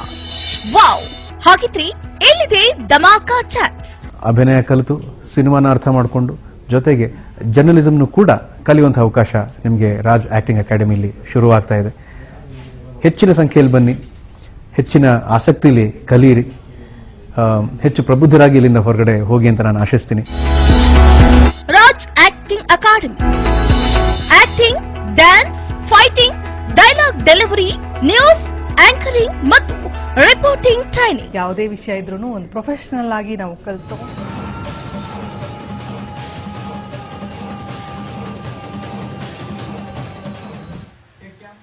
S, welcome back. ದಿಲೀಪ್ ಅವರೇ, ನೋಡಿ, ಪ್ರಮುಖವಾಗಿ ವಿಶ್ವದಲ್ಲಿ ದೊಡ್ಡದಾದಂತಹ ಆರ್ಥಿಕ ಶಕ್ತಿಯತ್ತ ನಮ್ಮ ಭಾರತ ದೇಶ ಮುನ್ನುಗ್ತಾ ಇದೆ. ಬೇರೆ ದೇಶದ ಜೊತೆ ದೊಡ್ಡ ವಿಶ್ವದ ಕೆಲವೊಂದಿಷ್ಟು ರಾಷ್ಟ್ರದ ಜೊತೆ ಸ್ನೇಹ ಸಂಬಂಧವನ್ನು ಬೆಳೆಸ್ತಾ ಇರುವಂಥದ್ದು, ಎಲ್ಲೋ ಒಂದು ಕಡೆ ಇದ್ರ ಹತ್ರ ದಾಪುಗಾಲಾಗ್ತಾ ಇರುವಂತಹ ಸಂದರ್ಭದಲ್ಲಿ ದಾಳಿ ನಡೆಸಿದ್ರೆ ಭಾರತ ಸೇಫ್ ಅಲ್ಲ ಅನ್ನುವಂತ ಸಂದೇಶವನ್ನ ರವಾನೆ ಮಾಡೋದಕ್ಕೆ ದಾಳಿ ನಡೆದಿರಬಹುದಾ? ಆತರ ಇವ್ರು ರವಾನೆ ಮಾಡ್ಲಿಕ್ಕೆ ಪ್ರಪಂಚದ ಎಲ್ಲಾ ದೇಶಗಳ ಮೇಲೂ ಸಹ ಭಯೋತ್ಪಾದಕತೆಯ ಒಂದು ಟೆರರಿಸ್ಟ್ ಅಟ್ಯಾಕ್ ಆಗಿದೆ. ಸೊ ಆ ರೀತಿ ಅಲ್ಲ, ಅಂದ್ರೆ ಇಡೀ ಪ್ರಪಂಚಕ್ಕೆ ಗೊತ್ತಿದೆ ಟೆರರಿಸ್ಟ್ ಅಟ್ಯಾಕ್ ಯಾಕೆ ಆಗ್ತಾ ಇದೆ. ಇವರ ಧರ್ಮದ ಹಮಲಿನಲ್ಲಿ ಇವರೇನು ಇಸ್ಲಾಂ ಮೂಲಭೂತವಾದಿಗಳು ಇಡೀ ಪ್ರಪಂಚದ ಮೇಲೆ ಎಲ್ಲಾ ಕಡೆನೂ ಸಹ ಈ ಕರಿಚಾಯನ ಮೂಡಿಸಿದ್ದಾರೆ. ಸೊ ಆ ರೀತಿ ನಾವು ಹೇಳಲಿಕ್ಕಾಗಲ್ಲ. ಇವ್ರು ಏನೇ ಮಾಡಿದ್ರು ಭಾರತವನ್ನ ಕುಗ್ಗಿಸ್ಲಿಕ್ಕೆ ಆಗದೇ ಇಲ್ಲ. ಇವ್ರು ಸುಮಾರು 16 ವರ್ಷಗಳಿಂದ, ಸುಮಾರು ದಶಕಗಳಿಂದ ಪ್ರಯತ್ನ ಪಡ್ತಾ ಇದ್ದಾರೆ ಕಾಶ್ಮೀರವನ್ನು ವಶಪಡಿಸ್ಕೊಬೇಕು ಅಂತ ಹೇಳಿ. ಸೊ ಇವ್ರ ಕೈಲಿ ಸಾಧ್ಯನೇ ಇಲ್ಲ. ಇತ್ತೀಚೆಗೆ ಸುಮಾರು ದಿವಸಗಳಿಂದ ಪಾಕ್ ಆಕ್ಯುಪೈಡ್ ಕಾಶ್ಮೀರವನ್ನ ನಾವು ಸುಮಾರು ಕೆಲವೇ ವರ್ಷಗಳಲ್ಲಿ ನಾವು ನಮ್ಮ ಒಂದು ಸುಪರ್ದಿಗೆ ತೆಗೆದುಕೊಳ್ತೀವಿ ಅಂತೇಳಿ ಅಮಿತ್ ಶಾ ಅವರು ಹೇಳಿಕೆ ಕೊಟ್ಟಾದ್ಮೇಲೆ ಮತ್ತೆ ಅಲ್ಲಿರ್ತಕ್ಕಂಥ ಕಾಶ್ಮೀರದಲ್ಲಿರ್ತಕ್ಕಂಥ ಪಾಕ್ ಆಕ್ಯುಪೈಡ್ ಕಾಶ್ಮೀರದಲ್ಲಿರ್ತಕ್ಕಂಥ ಜನ ಈ ಬಿಕಾರಿ ದೇಶ ಪಾಕಿಸ್ತಾನ ಇದ್ರ ಸವಾಸ ನಮಗೆ ಬೇಡ, ದಯಮಾಡಿ ನಮ್ಮನ್ನು ಭಾರತಕ್ಕೆ ಸೇರಿಸ್ಬಿಡಿ ಅಂತೇಳಿ ಅಲ್ಲಿರ್ತಕ್ಕಂಥ ಹೋರಾಟ ಮಾಡ್ತಾ ಇದ್ದಾರೆ. ಸೊ ಆ ಹೋರಾಟದ ಫಲವಾಗಿ ಎಲ್ಲೋ ಒಂದ್ ಕಡೆ ಒಂದು ಪಾಸಿಟಿವ್ ಒಪಿನಿಯನ್ ಬರ್ತಾ ಇತ್ತು. ಸೊ ಈ ಪಾಕ್ ಆಕ್ಯುಪೈಡ್ ಕಾಶ್ಮೀರಿಗೆ ಅದನ್ನು ಇಂಡಿಪೆಂಡೆಂಟ್ ಆಗಿ ಉಳ್ಕೊಂಡಿಲ್ಲ. ಸೊ ಆದ್ರೂ ಸಹ ಅಲ್ಲಿ ಜನ ನಿರ್ಧಾರ ತೆಗೆದುಕೊಂತ ಒಂದು ಡಿಸಿಷನ್ ತೆಗೆದುಕೊಳ್ತಕ್ಕಂಥ ಒಂದು ಸಮಯ ಬಂದಿತ್ತು. ಸೊ ಆದ್ರೆ ಅವರೊಂದು ಮೆಸೇಜ್ ಪಾಸ್ ಮಾಡಬೇಕಿತ್ತು. ಸೊ ನಾವಿಲ್ಲಿ ಆಕ್ಟಿವ್ ಆಗಿದ್ದೀವಿ, ನೀವೇನು ಡಿಸಿಷನ್ ತೆಗೆದುಕೊಳ್ಳಿಕ್ಕಾಗಲ್ಲ, ಪಾಕ್ ಆಕ್ಯುಪೈಡ್ ಕಾಶ್ಮೀರವನ್ನ ತೆಗೆದುಕೊಳ್ಳಿಕ್ಕೆ ಹೋದ್ರೆ ನಾವು ಅಟ್ಯಾಕ್ ಮಾಡ್ತೀವಿ ಅಂತ ಒಂದು ಮೆಸೇಜ್ ಕೊಟ್ಟಿದ್ದಾರೆ. ಸೊ ಇವತ್ತು ನಾವು ತೆಗೆದುಕೊಳ್ತಕ್ಕಂಥ ನಿರ್ಧಾರ ಅಂದ್ರೆ ಕೇಂದ್ರ ತೆಗೆದುಕೊಳ್ತಕ್ಕಂಥ ನಿರ್ಧಾರ, ನಮ್ಮ ಮಾನ್ಯ ಪ್ರಧಾನಮಂತ್ರಿಗಳಾಗಿರ್ಬೋದು ಅಥವಾ ರಕ್ಷಣಾ ಸಚಿವರಾಗಿರ್ಬೋದು, ಗೃಹ ಸಚಿವರಾಗಿರ್ಬೋದು ತೆಗೆದುಕೊಳ್ತಕ್ಕಂಥ ನಿರ್ಧಾರ ಬಹಳ ಬಲಿಷ್ಠವಾಗಿರ್ತದೆ. ಸೊ ನಾವು ಇದನ್ನ ಇನ್ನು ಸುಮಾರು 10 ರಿಂದ 15 ದಿವಸದಲ್ಲಿ ಏನ್ ರಿಸಲ್ಟ್ ಸಿಗುತ್ತೆ ಅಂತಕ್ಕಂಥ ನೋಡಿದೀವಿ. ಆಫ್ಟರ್ ಉರಿ ಅಟ್ಯಾಕ್ ಇಡೀ ಪ್ರಪಂಚಕ್ಕೆ ಗೊತ್ತಾಗಿದೆ ಭಾರತ ಕೈ ಕಟ್ಟಿ ಸುಮ್ಮನೆ ಕುತ್ಕೊಳ್ಳಲ್ಲ. ನೀವು ಒಂದು ಹೊಡೆದ್ರೆ ನಾವು 10 ಹೊಡಿತೀವಿ, ಒಂದು ಕಪ್ಪಾಳ ಹೊಡೆದ್ರೆ ನಾವು 4 ಕಪ್ಪಾಳ ಬಾರಿಸ್ತೀವಿ ಅಂತಕ್ಕಂಥದ್ದು ಒಂದು ಮೆಸೇಜ್ ಅನ್ನ ನಾವು ಪಾಸ್ ಮಾಡಿದೀವಿ. ಆ ಬೈಕೋಸ್ಕರನೇ ಇವತ್ತು ಪಾಕಿಸ್ತಾನ ತನ್ನ ಬಾರ್ಡರ್ಗಳಲ್ಲಿ ತಂದು ಅವ್ರ ಯುದ್ಧ ವಿಮಾನಗಳನ್ನ ನಿಲ್ಲಿಸ್ಕೊಂಡಿದೆ. ಸೊ ಇದು ರಿಸಲ್ಟ್ ನಮಗೆ ಅತಿ ಶೀಘ್ರದಲ್ಲಿ ಸಿಗುತ್ತೆ. ಮತ್ತೆ ಅದ್ರ ಜೊತೆಗೆ ಭಾರತದಲ್ಲಿರ್ತಕ್ಕಂಥ ನಕಲಿ ಜಾತ್ಯತೀತವಾದಿಗಳು ಏನಿದ್ದಾರೋ ಅವರು ಈ ಮೊಂಡುತನವನ್ನು ಬಿಟ್ಟು ಭಾರತ ಜೊತೆ ನಿಂತ್ಕೊಬೇಕು. ಸೊ ನಮ್ಮ ಕಾಂಗ್ರೆಸ್ ಸ್ನೇಹಿತರು ಹೇಳ್ತಾ ಇದ್ರು, ರಾಹುಲ್ ಗಾಂಧಿ ಅವರು ಆಗಿರ್ಬೋದು ಅಥವಾ ಅವರ ವಿರೋಧ ಪಕ್ಷದವರ ಜೊತೆ ಕೂತ್ಕೊಂಡು ಮೀಟಿಂಗ್ ಮಾಡಬೇಕಾಗಿತ್ತು ಅಂತ. ಸೊ ಸೆಕ್ಯೂರಿಟಿ ಅಂತ ವಿಚಾರ ಬಂದಾಗ ನಾವು ಸೆಕ್ಯೂರಿಟಿಯನ್ನ ಲೀಕ್ ಮಾಡ್ಲಿಕ್ಕೆ ಆಗಲ್ಲ. ಅದನ್ನು ದೊಡ್ಡ ಉನ್ನತ ಮಟ್ಟದ ಮೀಟಿಂಗ್ಗಳನ್ನ ಕರೀತಾರೆ. ಕರೆದ್ಬಿಟ್ಟು ಅವ್ರೇನು ಡಿಸಿಷನ್ ತೆಗೆದುಕೊಳ್ತಾರೆ. ಯಾವ ದೇಶದಲ್ಲೂ ಸಹ ಸರ್ವಪಕ್ಷದ ಒಂದು ಮೀಟಿಂಗ್, ಹೈ ಲೆವೆಲ್ ಸೆಕ್ಯೂರಿಟಿ ವಿಚಾರದಲ್ಲಿ ಸರ್ವಪಕ್ಷದ ಮೀಟಿಂಗ್ ಕರೆಯೋದಿಲ್ಲ. ಸೊ ಅದೇನಾದ್ರೂ ಬೇರೆ ವಿಚಾರ ಅಥವಾ ಒಂದು ಎಕಾನಮಿ ವಿಚಾರ ಆದಾಗ ಡಿಸ್ಕಷನ್ ಮಾಡ್ತಾರೆ. ಸೊ ರಾಹುಲ್ ಗಾಂಧಿ ಅವರು ವಿದೇಶದಲ್ಲಿ ಇದ್ದಾರೆ ಅನ್ಸುತ್ತೆ, ದಯಮಾಡಿ ಅವರು ಭಾರತದ ಬಂದಾದ್ಮೇಲೆ ಸೊ ಅವರು ಏನೇ ಸಜೆಷನ್ ಕೊಡ್ತಾರೋ ಕೊಡ್ಬೋದು. ಕೊಟ್ಟಾದ್ಮೇಲೆ ಅದನ್ನ ಭಾರತ ಜೊತೆ ನಿಂತ್ಕೊಬೇಕಾಗುತ್ತೆ. ನಾನು ಯಾಕೆ ಇವತ್ತು ರಾಜಕೀಯ ಮಾತಾಡ್ತಾ ಇಲ್ಲ ಅಂತಂದ್ರೆ ನಾವು ಈ ವಿಚಾರದಲ್ಲಿ ದೇಶದ ವಿಚಾರದಲ್ಲಿ ನಾವು ರಾಜಕೀಯ ಮಾಡ್ಲಿಕ್ಕೆ ಹೋದ್ರೆ ನಮ್ಮಂತ ಶತಮುಟ್ಟಾಡ್ರು ಇನ್ನೊಬ್ರು ಇರೋದಿಲ್ಲ. ನಾವು ಇಸ್ರೇಲ್ ನಲ್ಲಿ ನೋಡಿದೀವಿ. ಇಸ್ರೇಲ್ ನಲ್ಲಿ ಇದೇ ರೀತಿ ಅಟ್ಯಾಕ್ ಆದಾಗ ಸರ್ವ ಪಕ್ಷಗಳು ಸಹ ಜಾಯಿಂಟ್ ಆಗಿ ಅಂದ್ರೆ ಸುಮಾರು 1,000 ಜನ ಇಸ್ರೇಲಿ ನಾಗರಿಕರನ್ನು ಸಾಯಿಸಿದಾಗ ಇವರು ಸುಮಾರು 80,000 ಜನ ಗಾಜಾ ಪಟ್ಟಿಲಿರತಕ್ಕಂಥ ಹೊಡೆದಾಕಿದ್ದಾರೆ. ಆ ರೀತಿ ಮೆಸೇಜ್ ಅನ್ನ ಕೊಟ್ಟಾಗ ಮಾತ್ರ ಈ ಬಿಕಾರಿ ದೇಶ ಪಾಕಿಸ್ತಾನಕ್ಕೆ ಒಂದು ಮೆಸೇಜ್ ಪಾಸ್ ಆಗುತ್ತೆ, ನಮ್ಮನ್ನ ಮುಟ್ಟಿದ್ರೆ ನಮ್ಮನ್ನ ನಾಶ ಮಾಡ್ತಾರೆ ಅಂತ. ನಾವು ಇವತ್ತು ಇಡೀ ಭಾರತದ ಸರ್ಕಾರ ಜೊತೆ ನಿಂತ್ಕೊಬೇಕಾಗಿದೆ. ಸೊ ಅವ್ರಿಗೆ ಆಲ್ರೆಡಿ ಗೊತ್ತಿದೆ ಸೊ ನಮ್ಮ ಮೇಲೆ ಅಟ್ಯಾಕ್ ಆಗುತ್ತೆ ಅಂತ. ಆಫ್ಟರ್ ಪುಲ್ವಾಮಾ ದಾಳಿ, ಆಫ್ಟರ್ ಸರ್ಜಿಕಲ್ ಸ್ಟ್ರೈಕ್ ಭಾರತವನ್ನ ಕೆಣಕ್ತಕ್ಕಂಥ ಒಂದು ಕೆಲಸ ಮಾಡಿರ್ಲಿಲ್ಲ. ಸೊ ಇವತ್ತು ಎಲ್ಲೋ ಒಂದ್ ಕಡೆ ಅವರ ಸೈನ್ಯದ ಅಧ್ಯಕ್ಷ ಮೊನ್ನೆ ಏನು ಹೇಳಿಕೆ ಕೊಟ್ಟಿದ್ದ, ನಾವು ಕಾಶ್ಮೀರದ ಅವಿಭಾಜ್ಯ ಅಂಗ, ನಾವು ಅದನ್ನ ವಾಪಸ್ ಕಿತ್ಕೋತೀವಿ, ಅದು ಇದು ಅಂತ ಹೇಳಿಕೆ ಕೊಟ್ಟಿದ್ದ. ಅದಾಗಿರ್ತಕ್ಕಂಥ ಆಕ್ಷನ್ ಒಂದ್ ಕಡೆ ಆದ್ರೆ ನರೇಂದ್ರ ಮೋದಿ ಅವರು ಎಲ್ಲೋ ಒಂದ್ ಕಡೆ ಬೇರೆ ಅಂದ್ರೆ ಮುಸಲ್ಮಾನ್ ಒಂದು ಮುಂದುವರೆದ ಮುಸಲ್ಮಾನ್ ದೇಶಗಳು, ಒಂದು ಅರೇಬಿಕ್ ಕಂಟ್ರೀಸ್ ಏನಿದಾವೆ, ಒಂದು ಸೌದಿ ಅರೇಬಿಯಾ ಆಗಿರೋದು, ಬೇರೆ ಬೇರೆ ದೇಶದ ಜೊತೆ ರಾಜತಾಂತ್ರಿಕವಾಗಿ ನಡ್ಕೊಳ್ತಾ ಇರ್ತಕ್ಕಂಥ ಸೌದಿ ಅರೇಬಿಯಾ ಅವರು ಶಾಂತಿಯುತವಾಗಿ ಇದ್ದಾರೆ, ಯಾರು ವಿಚಾರಕ್ಕೂ ತಲೆ ಹಾಕಲ್ಲ ಅವರು. ಸೊ ಅದು ಇವ್ರಿಗೆ ತಡ್ಕೊಳಕ್ ಆಗ್ತಾ ಇಲ್ಲ. ನಮ್ಮ ಆ ಒಂದು ಸೌದಿ ಅರೇಬಿಯಾ ಆಗಿರ್ಬೋದು, ಇನ್ನ ಇಸ್ಲಾಂ ಮುಂದುವರೆದ ದೇಶಗಳಾಗಿರ್ಬೋದು, ಸ್ವಿಟ್ಜರ್ಲೆಂಡ್ ಆಗಿರ್ಬೋದು, ಈ ರೀತಿ ದೇಶಗಳ ಜೊತೆಗೆ ಭಾರತ ಒಂದು ರಾಜತಾಂತ್ರಿಕವಾಗಿ ಹೆಜ್ಜೆ ಇಡ್ತಾ ಇರ್ತಕ್ಕಂಥದ್ದು ಸಹಿಸಕ್ಕಾಗ್ತಾ ಇಲ್ಲ. ವಿಕಾರಿ ರಾಷ್ಟ್ರ ಇವತ್ತು ಕತ್ತೆಗಳನ್ನ ಮಾರಿ ದುಡ್ಡು ಮಾಡ್ತಾ ಇದೆ ಚೀನಾಕ್ಕೆ. ಆ ದೇಶಕ್ಕೆ ಇವತ್ತು ನಾವು ಮೆಸೇಜ್ ಪಾಸ್ ಮಾಡಬೇಕಾಗಿದೆ. ಈ ಒಂದು ಅಟ್ಯಾಕಿಗೆ ನಾವು ವಾಪಸ್ಸು ನಿಮಗೆ ಉತ್ತರ ಕೊಡ್ತೀವಿ ಅಂತ ಹೇಳ್ಬೇಕಾಗಿದೆ. ಆ ಜೊತೆಗೆ ಭಾರತ ಜೊತೆ ಒಳಗಡೆ ಎಲ್ಲ ಸಾರ್ವಜನಿಕರು, ಎಲ್ಲ ರಾಜಕೀಯ ಪಕ್ಷಗಳು ಭಾರತ ಸರ್ಕಾರ ಜೊತೆಗೆ ನಿಂತ್ಕೊಂಡಾಗ ಮಾತ್ರ ಇದಕ್ಕೊಂದು ಅರ್ಥ ಸಿಗುತ್ತೆ. ಇದಕ್ಕೆ ಅರ್ಥ ಈ ತಹೌರ್ ರಾಣ ಅಂತಕ್ಕಂಥ ಒಬ್ಬ ಏನು ಇವನ್ನ ಕರ್ಕೊಂಬಂದ್ವು ನಾವು, ಅಮೆರಿಕ ಏನು ನಮ್ಗೆ ಹಸ್ತಾಂತರ ಮಾಡ್ತಾವ, ಅಮೆರಿಕ ಕ್ಲಿಯರ್ ಆಗಿ ಹೇಳಿತ್ತು, ನೀವು ಇಲ್ಲಿಂದ ಕರ್ಕೊಂಡು ಹೋಗೋದ್ರಿಂದ ಹಿಡಿದು ನೀವು ಭಾರತದವ್ರಿಗೆ ಇಟ್ಕೊಳ್ಳೋವರೆಗೂ ಸಹ ಬಹಳ ಡೇಂಜರಸ್ ಸಿಚುಯೇಷನ್ ಇದೆ ಅಂತ. ಅವ್ರನ್ನ ಕರ್ಕೊಂಬಂದಿದ್ದೇ ಒಂದು ದೊಡ್ಡ ಒಂದು ರಾಜತಾಂತ್ರಿಕ ಮುನ್ನಡೆ ಆಗಿತ್ತು ನಮ್ಗೆ. ಸೊ ಅದನ್ನ ರಾಡಾರ್ಗಳನ್ನ ತಪ್ಪಿಸಿ, ಅಲ್ಲಿನ ಫ್ಲೈಟ್ ಲ್ಯಾಂಡ್ ಆದ್ಮೇಲೆ ಫ್ಲೈಟ್ಗಳನ್ನ ಎಕ್ಸ್ಚೇಂಜ್ ಮಾಡಿ ಬಹಳ ರಾಜತಾಂತ್ರಿಕವಾಗಿ ಕರ್ಕೊಂಡ್ಬಂದಿದ್ರು. ಅದು ದೊಡ್ಡ ನಡೆ ಆಗಿತ್ತು. 26/11 ಏನು ಅಟ್ಯಾಕ್ ಆಗಿತ್ತು, ಆ ಅಟ್ಯಾಕಿಗೆ ಒಂದು ದೊಡ್ಡ ನಡೆ ಆಗಿತ್ತು. ಸೊ ಇವತ್ತು ವಶಪಡಿಸ್ಕೊಂಡಿರೋ ಅವನ್ನ ಹಿಡ್ಕೊಂಡ್ಬಂದಿರೋದ್ರಿಂದ ಸೊ ಎಲ್ಲೋ ಒಂದ್ ಕಡೆ ಅವರು ಉಗ್ರಗಾಮಿಗಳು ಬಹಳ ಆಂಗ್ಸೈಟಿ ಒಳಗಾಗಿದ್ದಾರೆ ಅಂತ ಅನ್ಸುತ್ತೆ. ಸೊ ಇದಕ್ಕೆ ಎಲ್ಲೋ ಒಂದ್ ಕಡೆ ಮೆಸೇಜ್ ಪಾಸ್ ಮಾಡ್ಲಿಕ್ಕೆ ಹೋಗ್ತಾ ಇದ್ದಾರೆ. ಮತ್ತೆ ಅದ್ರ ಜೊತೆಗೆ ಇದು ಧರ್ಮದ ಬಣ್ಣ ಬಳಿದಿರ್ತಕ್ಕಂಥದ್ದು. ಇದು ಒಂದು ಡೇಂಜರಸ್ ಸಿಚುಯೇಷನ್. ಎಲ್ಲ ಒಂದ್ ಕಡೆ ಭಾರತ ಹೇಳಿ ಕೇಳಿ ಹಿಂದೂಗಳು ಬಹುಸಂಖ್ಯಾತ ಇರ್ತಕ್ಕಂಥ ರಾಷ್ಟ್ರ. ಈ ಬಹುಸಂಖ್ಯಾತ ಇರ್ತಕ್ಕಂಥ ರಾಷ್ಟ್ರದಲ್ಲಿ ನೀನು ಹಿಂದೂನ ಅಂತ ಹೇಳಿ ನಮ್ಮ ದೇಶದೊಳಗಡೆ ಬಂದು ನಾವು ಚೆಕ್ ಮಾಡ್ತಾನೆ ಅಂತಂದ್ರೆ, ನಾವು 80% ಇದ್ದೀವಿ ಈ ದೇಶದಲ್ಲಿ, ನೀನು ಹಿಂದೂನ ಅಂತ ಹೇಳಿ ಚೆಕ್ ಮಾಡಿ ಹೊಡಿತಾನೆ ಅಂತಂದ್ರೆ ಎಲ್ಲೋ ಒಂದ್ ಕಡೆ ಭಾರತದಲ್ಲಿ ಈ ರೀತಿ ಘಟನೆ ಆಗ್ಬಾರ್ದಾಯ್ತು, ಆಗಿದೆ. ಎಲ್ಲರೂ ಸಹ ಭಾರತ ಸರ್ಕಾರ ಜೊತೆ ನಿಂತ್ಕೊಬೇಕಾಗಿದೆ. ಅಖಂಡ ಭಾರತ, ಅದ್ರ ಜೊತೆಗೆ ಅಖಂಡ ಹಿಂದೂ ಸಮುದಾಯ ಭಾರತ ಜೊತೆ ಇದೆ. ಸೊ ಅದರಿಂದ ಯಾವುದೇ ಕಾರಣಕ್ಕೂ ಭಾರತ ಸರ್ಕಾರ ಎದುರ್ಕೊಳ್ತಕ್ಕಂಥದ್ದು ಇಲ್ವೇ ಇಲ್ಲ. ಅಮೆರಿಕ ಹೊಡಿತಾರೆ. ಸೊ ಭಾರತ ಸರ್ಕಾರ ಜೊತೆ ಇಡೀ ಸಾರ್ವಜನಿಕರು ಹೇಳ್ತೀನಿ. Yes, okay. ಪ್ರಮುಖವಾಗಿ ನೋಡಿ ಕಶ್ಯಪ್ ಅವರೇ, ಈಗಾಗಲೇ ಒಂದು ಕಡೆ ಇಲ್ಲಿ ನಾವು ಬಾಯಿ ಮುಚ್ಕೊಂಡು ಸುಮ್ಮನೆ ಕೂರೋದಕ್ಕೂ ಕೂಡ ಆಗಲ್ಲ. ಪ್ರತ್ಯುತ್ತರವನ್ನ ನೀಡುವ ವಿಚಾರಕ್ಕೆ ಸಂಬಂಧಪಟ್ಟಂತೆ ನಾವೆಲ್ಲರೂ ಕೂಡ ಒಗ್ಗಟ್ಟಿನ ಬಲ ಪ್ರದರ್ಶನವನ್ನ ಮಾಡಬೇಕಾಗಿದೆ. ನೀವು ಹೇಳಿದ ಹಾಗೆ ಇಲ್ಲಿ ರಾಜಕೀಯ ಬೇಡ. ಸೊ ದೇಶ ಪ್ರೇಮ ಅನ್ನುವಂಥದ್ದು ನಮ್ಮೆಲ್ಲರಲ್ಲೂ ಕೂಡ ಇದೆ. ಯಾವುದೇ ಕಾರಣಕ್ಕೂ ನಮ್ಮ ರಾಷ್ಟ್ರದ ವಿಚಾರಕ್ಕೆ ಸಂಬಂಧಪಟ್ಟಂತೆ, ಹಾಗೆ ನಮ್ಮ ಧ್ವಜದ ವಿಚಾರಕ್ಕೆ ಸಂಬಂಧಪಟ್ಟಂತೆ, ನಮ್ಮ ಸೈನ್ಯದ ವಿಚಾರಕ್ಕೆ ಸಂಬಂಧಪಟ್ಟಂತೆ ಯಾರೇ ಬಂದ್ರು ಕೂಡ ಅದಕ್ಕೆ ಪ್ರತ್ಯುತ್ತರ ಯಾವ ರೀತಿ ಇರಬೇಕು ಸರ್? ನೋಡಿ, ಸರ್ಕಾರ ಈ ನಿಟ್ಟಿನಲ್ಲಿ ಏನ್ ನಿರ್ಧಾರ ತಗೊಳುತ್ತೋ ನಮ್ಮ ಪಕ್ಷ ಜೊತೆಗಿರುತ್ತೆ. ಅದನ್ನ ನಾವು ಬೆಳಗ್ಗೆನೂ ಹೇಳಿದೀವಿ. ಇಂಥ ಇನ್ಸಿಡೆಂಟ್ ಆದಾಗ ನಾವು we will stand with government in this kind of sensitive issue ಅಂತ ಹೇಳಿದೀವಿ. ಒಂದು ಹೇಳಕ್ ಇಷ್ಟಪಡ್ತೀನಿ, ಸರ್ಕಾರ ಪರವಾಗಿ ವಿಪಕ್ಷಗಳು ನಿಂತ್ಕೋಬೇಕು ಅಂತ ಬಿಜೆಪಿ ಮಿತ್ರರು ಹೇಳ್ತಾರೆ. 2008ರಲ್ಲಿ ಮುಂಬೈ ಅಟ್ಯಾಕ್ ಆದಾಗ ಇದೇ ಬಿಜೆಪಿ ಅವರು ಮಾರನೇ ದಿವಸ ಡೆಲ್ಲಿ ಎಲೆಕ್ಷನ್ ಇತ್ತು. ಮುಂಬೈ ಅಟ್ಯಾಕ್ ಆದಾಗ, ನಾನು ರಾಜಕೀಯ ಮಾಡಲ್ಲ, ಅವ್ರು ಯಾವ ಮಟ್ಟದ ರಾಜಕೀಯ ಬೆರೆಸಿದ್ರು, ಮುಂಬೈ ಅಟ್ಯಾಕ್ ಆದಾಗ ಒಂದು ಪೇಪರ್ ಆಡ್ ರಿಲೀಸ್ ಮಾಡಿದ್ರು. ಮಾರನೇ ದಿವಸನೇ ಡೆಲ್ಲಿ ಎಲೆಕ್ಷನ್ ಇತ್ತು. Brutal terror attack strikes at will, weak government unwilling and capable ಅಂತ ಒಂದು ಆಡ್ ಕೊಟ್ಟಿದ್ರು. ಯಾವ ಮಟ್ಟದ ರಾಜಕೀಯ ಮಾಡ್ತಿದ್ರು, ಯಾವ ಮಟ್ಟದ ಒಂದು ಮಿಲ್ಕ್ ಮಾಡ್ತಿದ್ರು ಸಿಚುವೇಶನ್ ಅವರು ಅದನ್ನ ತೋರಿಸುತ್ತೆ. ಮಾತಾಡ್ತಾ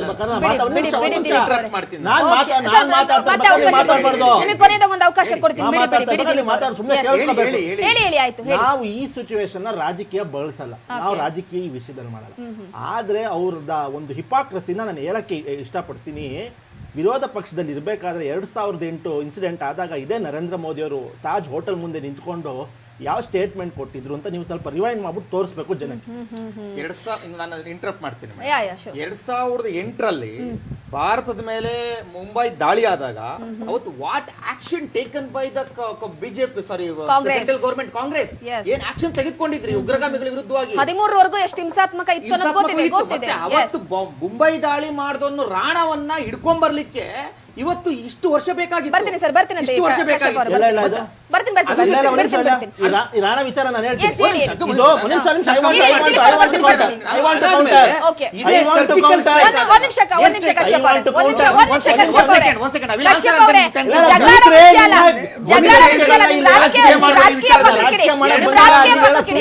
ಅದೇ ಉರಿ ಸ್ಟ್ರೈಕ್ ಆದಾಗ ಅದೇ ಬಿಜೆಪಿ ಗವರ್ಮೆಂಟ್ ಏನು ಉತ್ತರ ಕೊಡ್ತು, ಅದೇ ಪುಲ್ವಾಮಾ ದಾಳಿ ಆದಾಗ ಬಿಜೆಪಿ ಸರ್ಕಾರ ಏನು ಉತ್ತರ ಕೊಡ್ತು.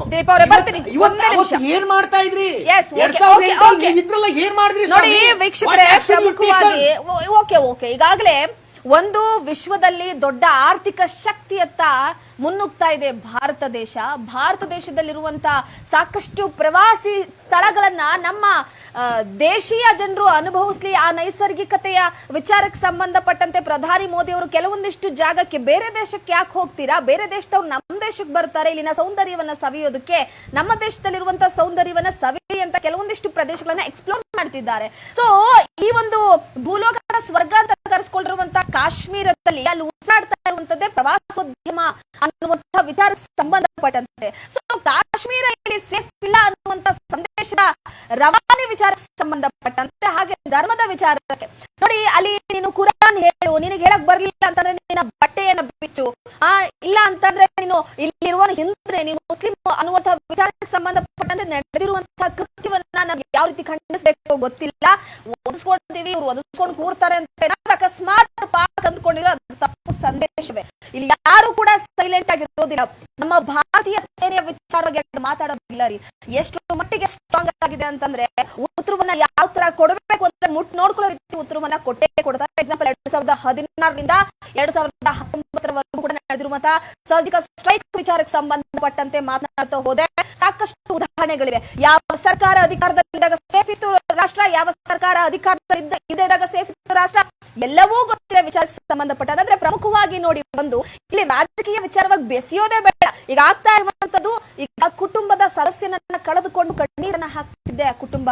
ಯಾರು ಹೊಣೆ ಹಾಕ್ತಾರೆ? ನಮ್ಮನ್ನು ಸಾಯಿಸಿ ಅಂದ್ರೆ ಹೋಗಿ ಮೋದಿಗೆ ಹೇಳಿ ಅಂತಾರೆ. ಯಾಕೆ ಪ್ರಧಾನಿ ಮೋದಿ ಅವರ ಎದುರಿಸುವಂತ ತಾಕತ್ತಿಲ್ವಾ ಅನ್ನುವಂಥದ್ದು ಗೊತ್ತಾಗ್ತಾ ಇಲ್ಲ. ಸರ್, ಕೊನೆಯದಾಗಿ ಏನ್ ಹೇಳ್ತೀರಾ ಸರ್? ರಾಜಕಾರಣಿಗಳು ರಾಜಕೀಯನ ಬಿಟ್ಟು ದೇಶದೊಟ್ಟಿಗೆ ನಿಲ್ಲುವಂತ ಪರಿಸ್ಥಿತಿ ಖಂಡಿತ ಅಲ್ಲಿ ಈಗ ಹೇಳ್ತಿದ್ದಾರೆ, ಹಿಂದೂಗಳನ್ನ ಹುಡುಕಿ ಕೊಂದಿದ್ದಾರೆ ಹಾಗೆ ಹೀಗೆ ಅಂತ. ಅಲ್ಲಿ ಮುಸಲ್ಮಾನನ್ ಕೊಂದಿದ್ರು ಸಹಿತ ಇಂಡಿಯನ್ ಆರ್ಮಿ ಏನ್ ಕೆಲಸ ಮಾಡಬೇಕು ಆ ಕೆಲಸ ಮಾಡ್ತಿತ್ತು. ಇಂಡಿಯನ್ ಆರ್ಮಿಗೆ ಯಾವುದೇ ಜಾತಿ ಇಲ್ಲ.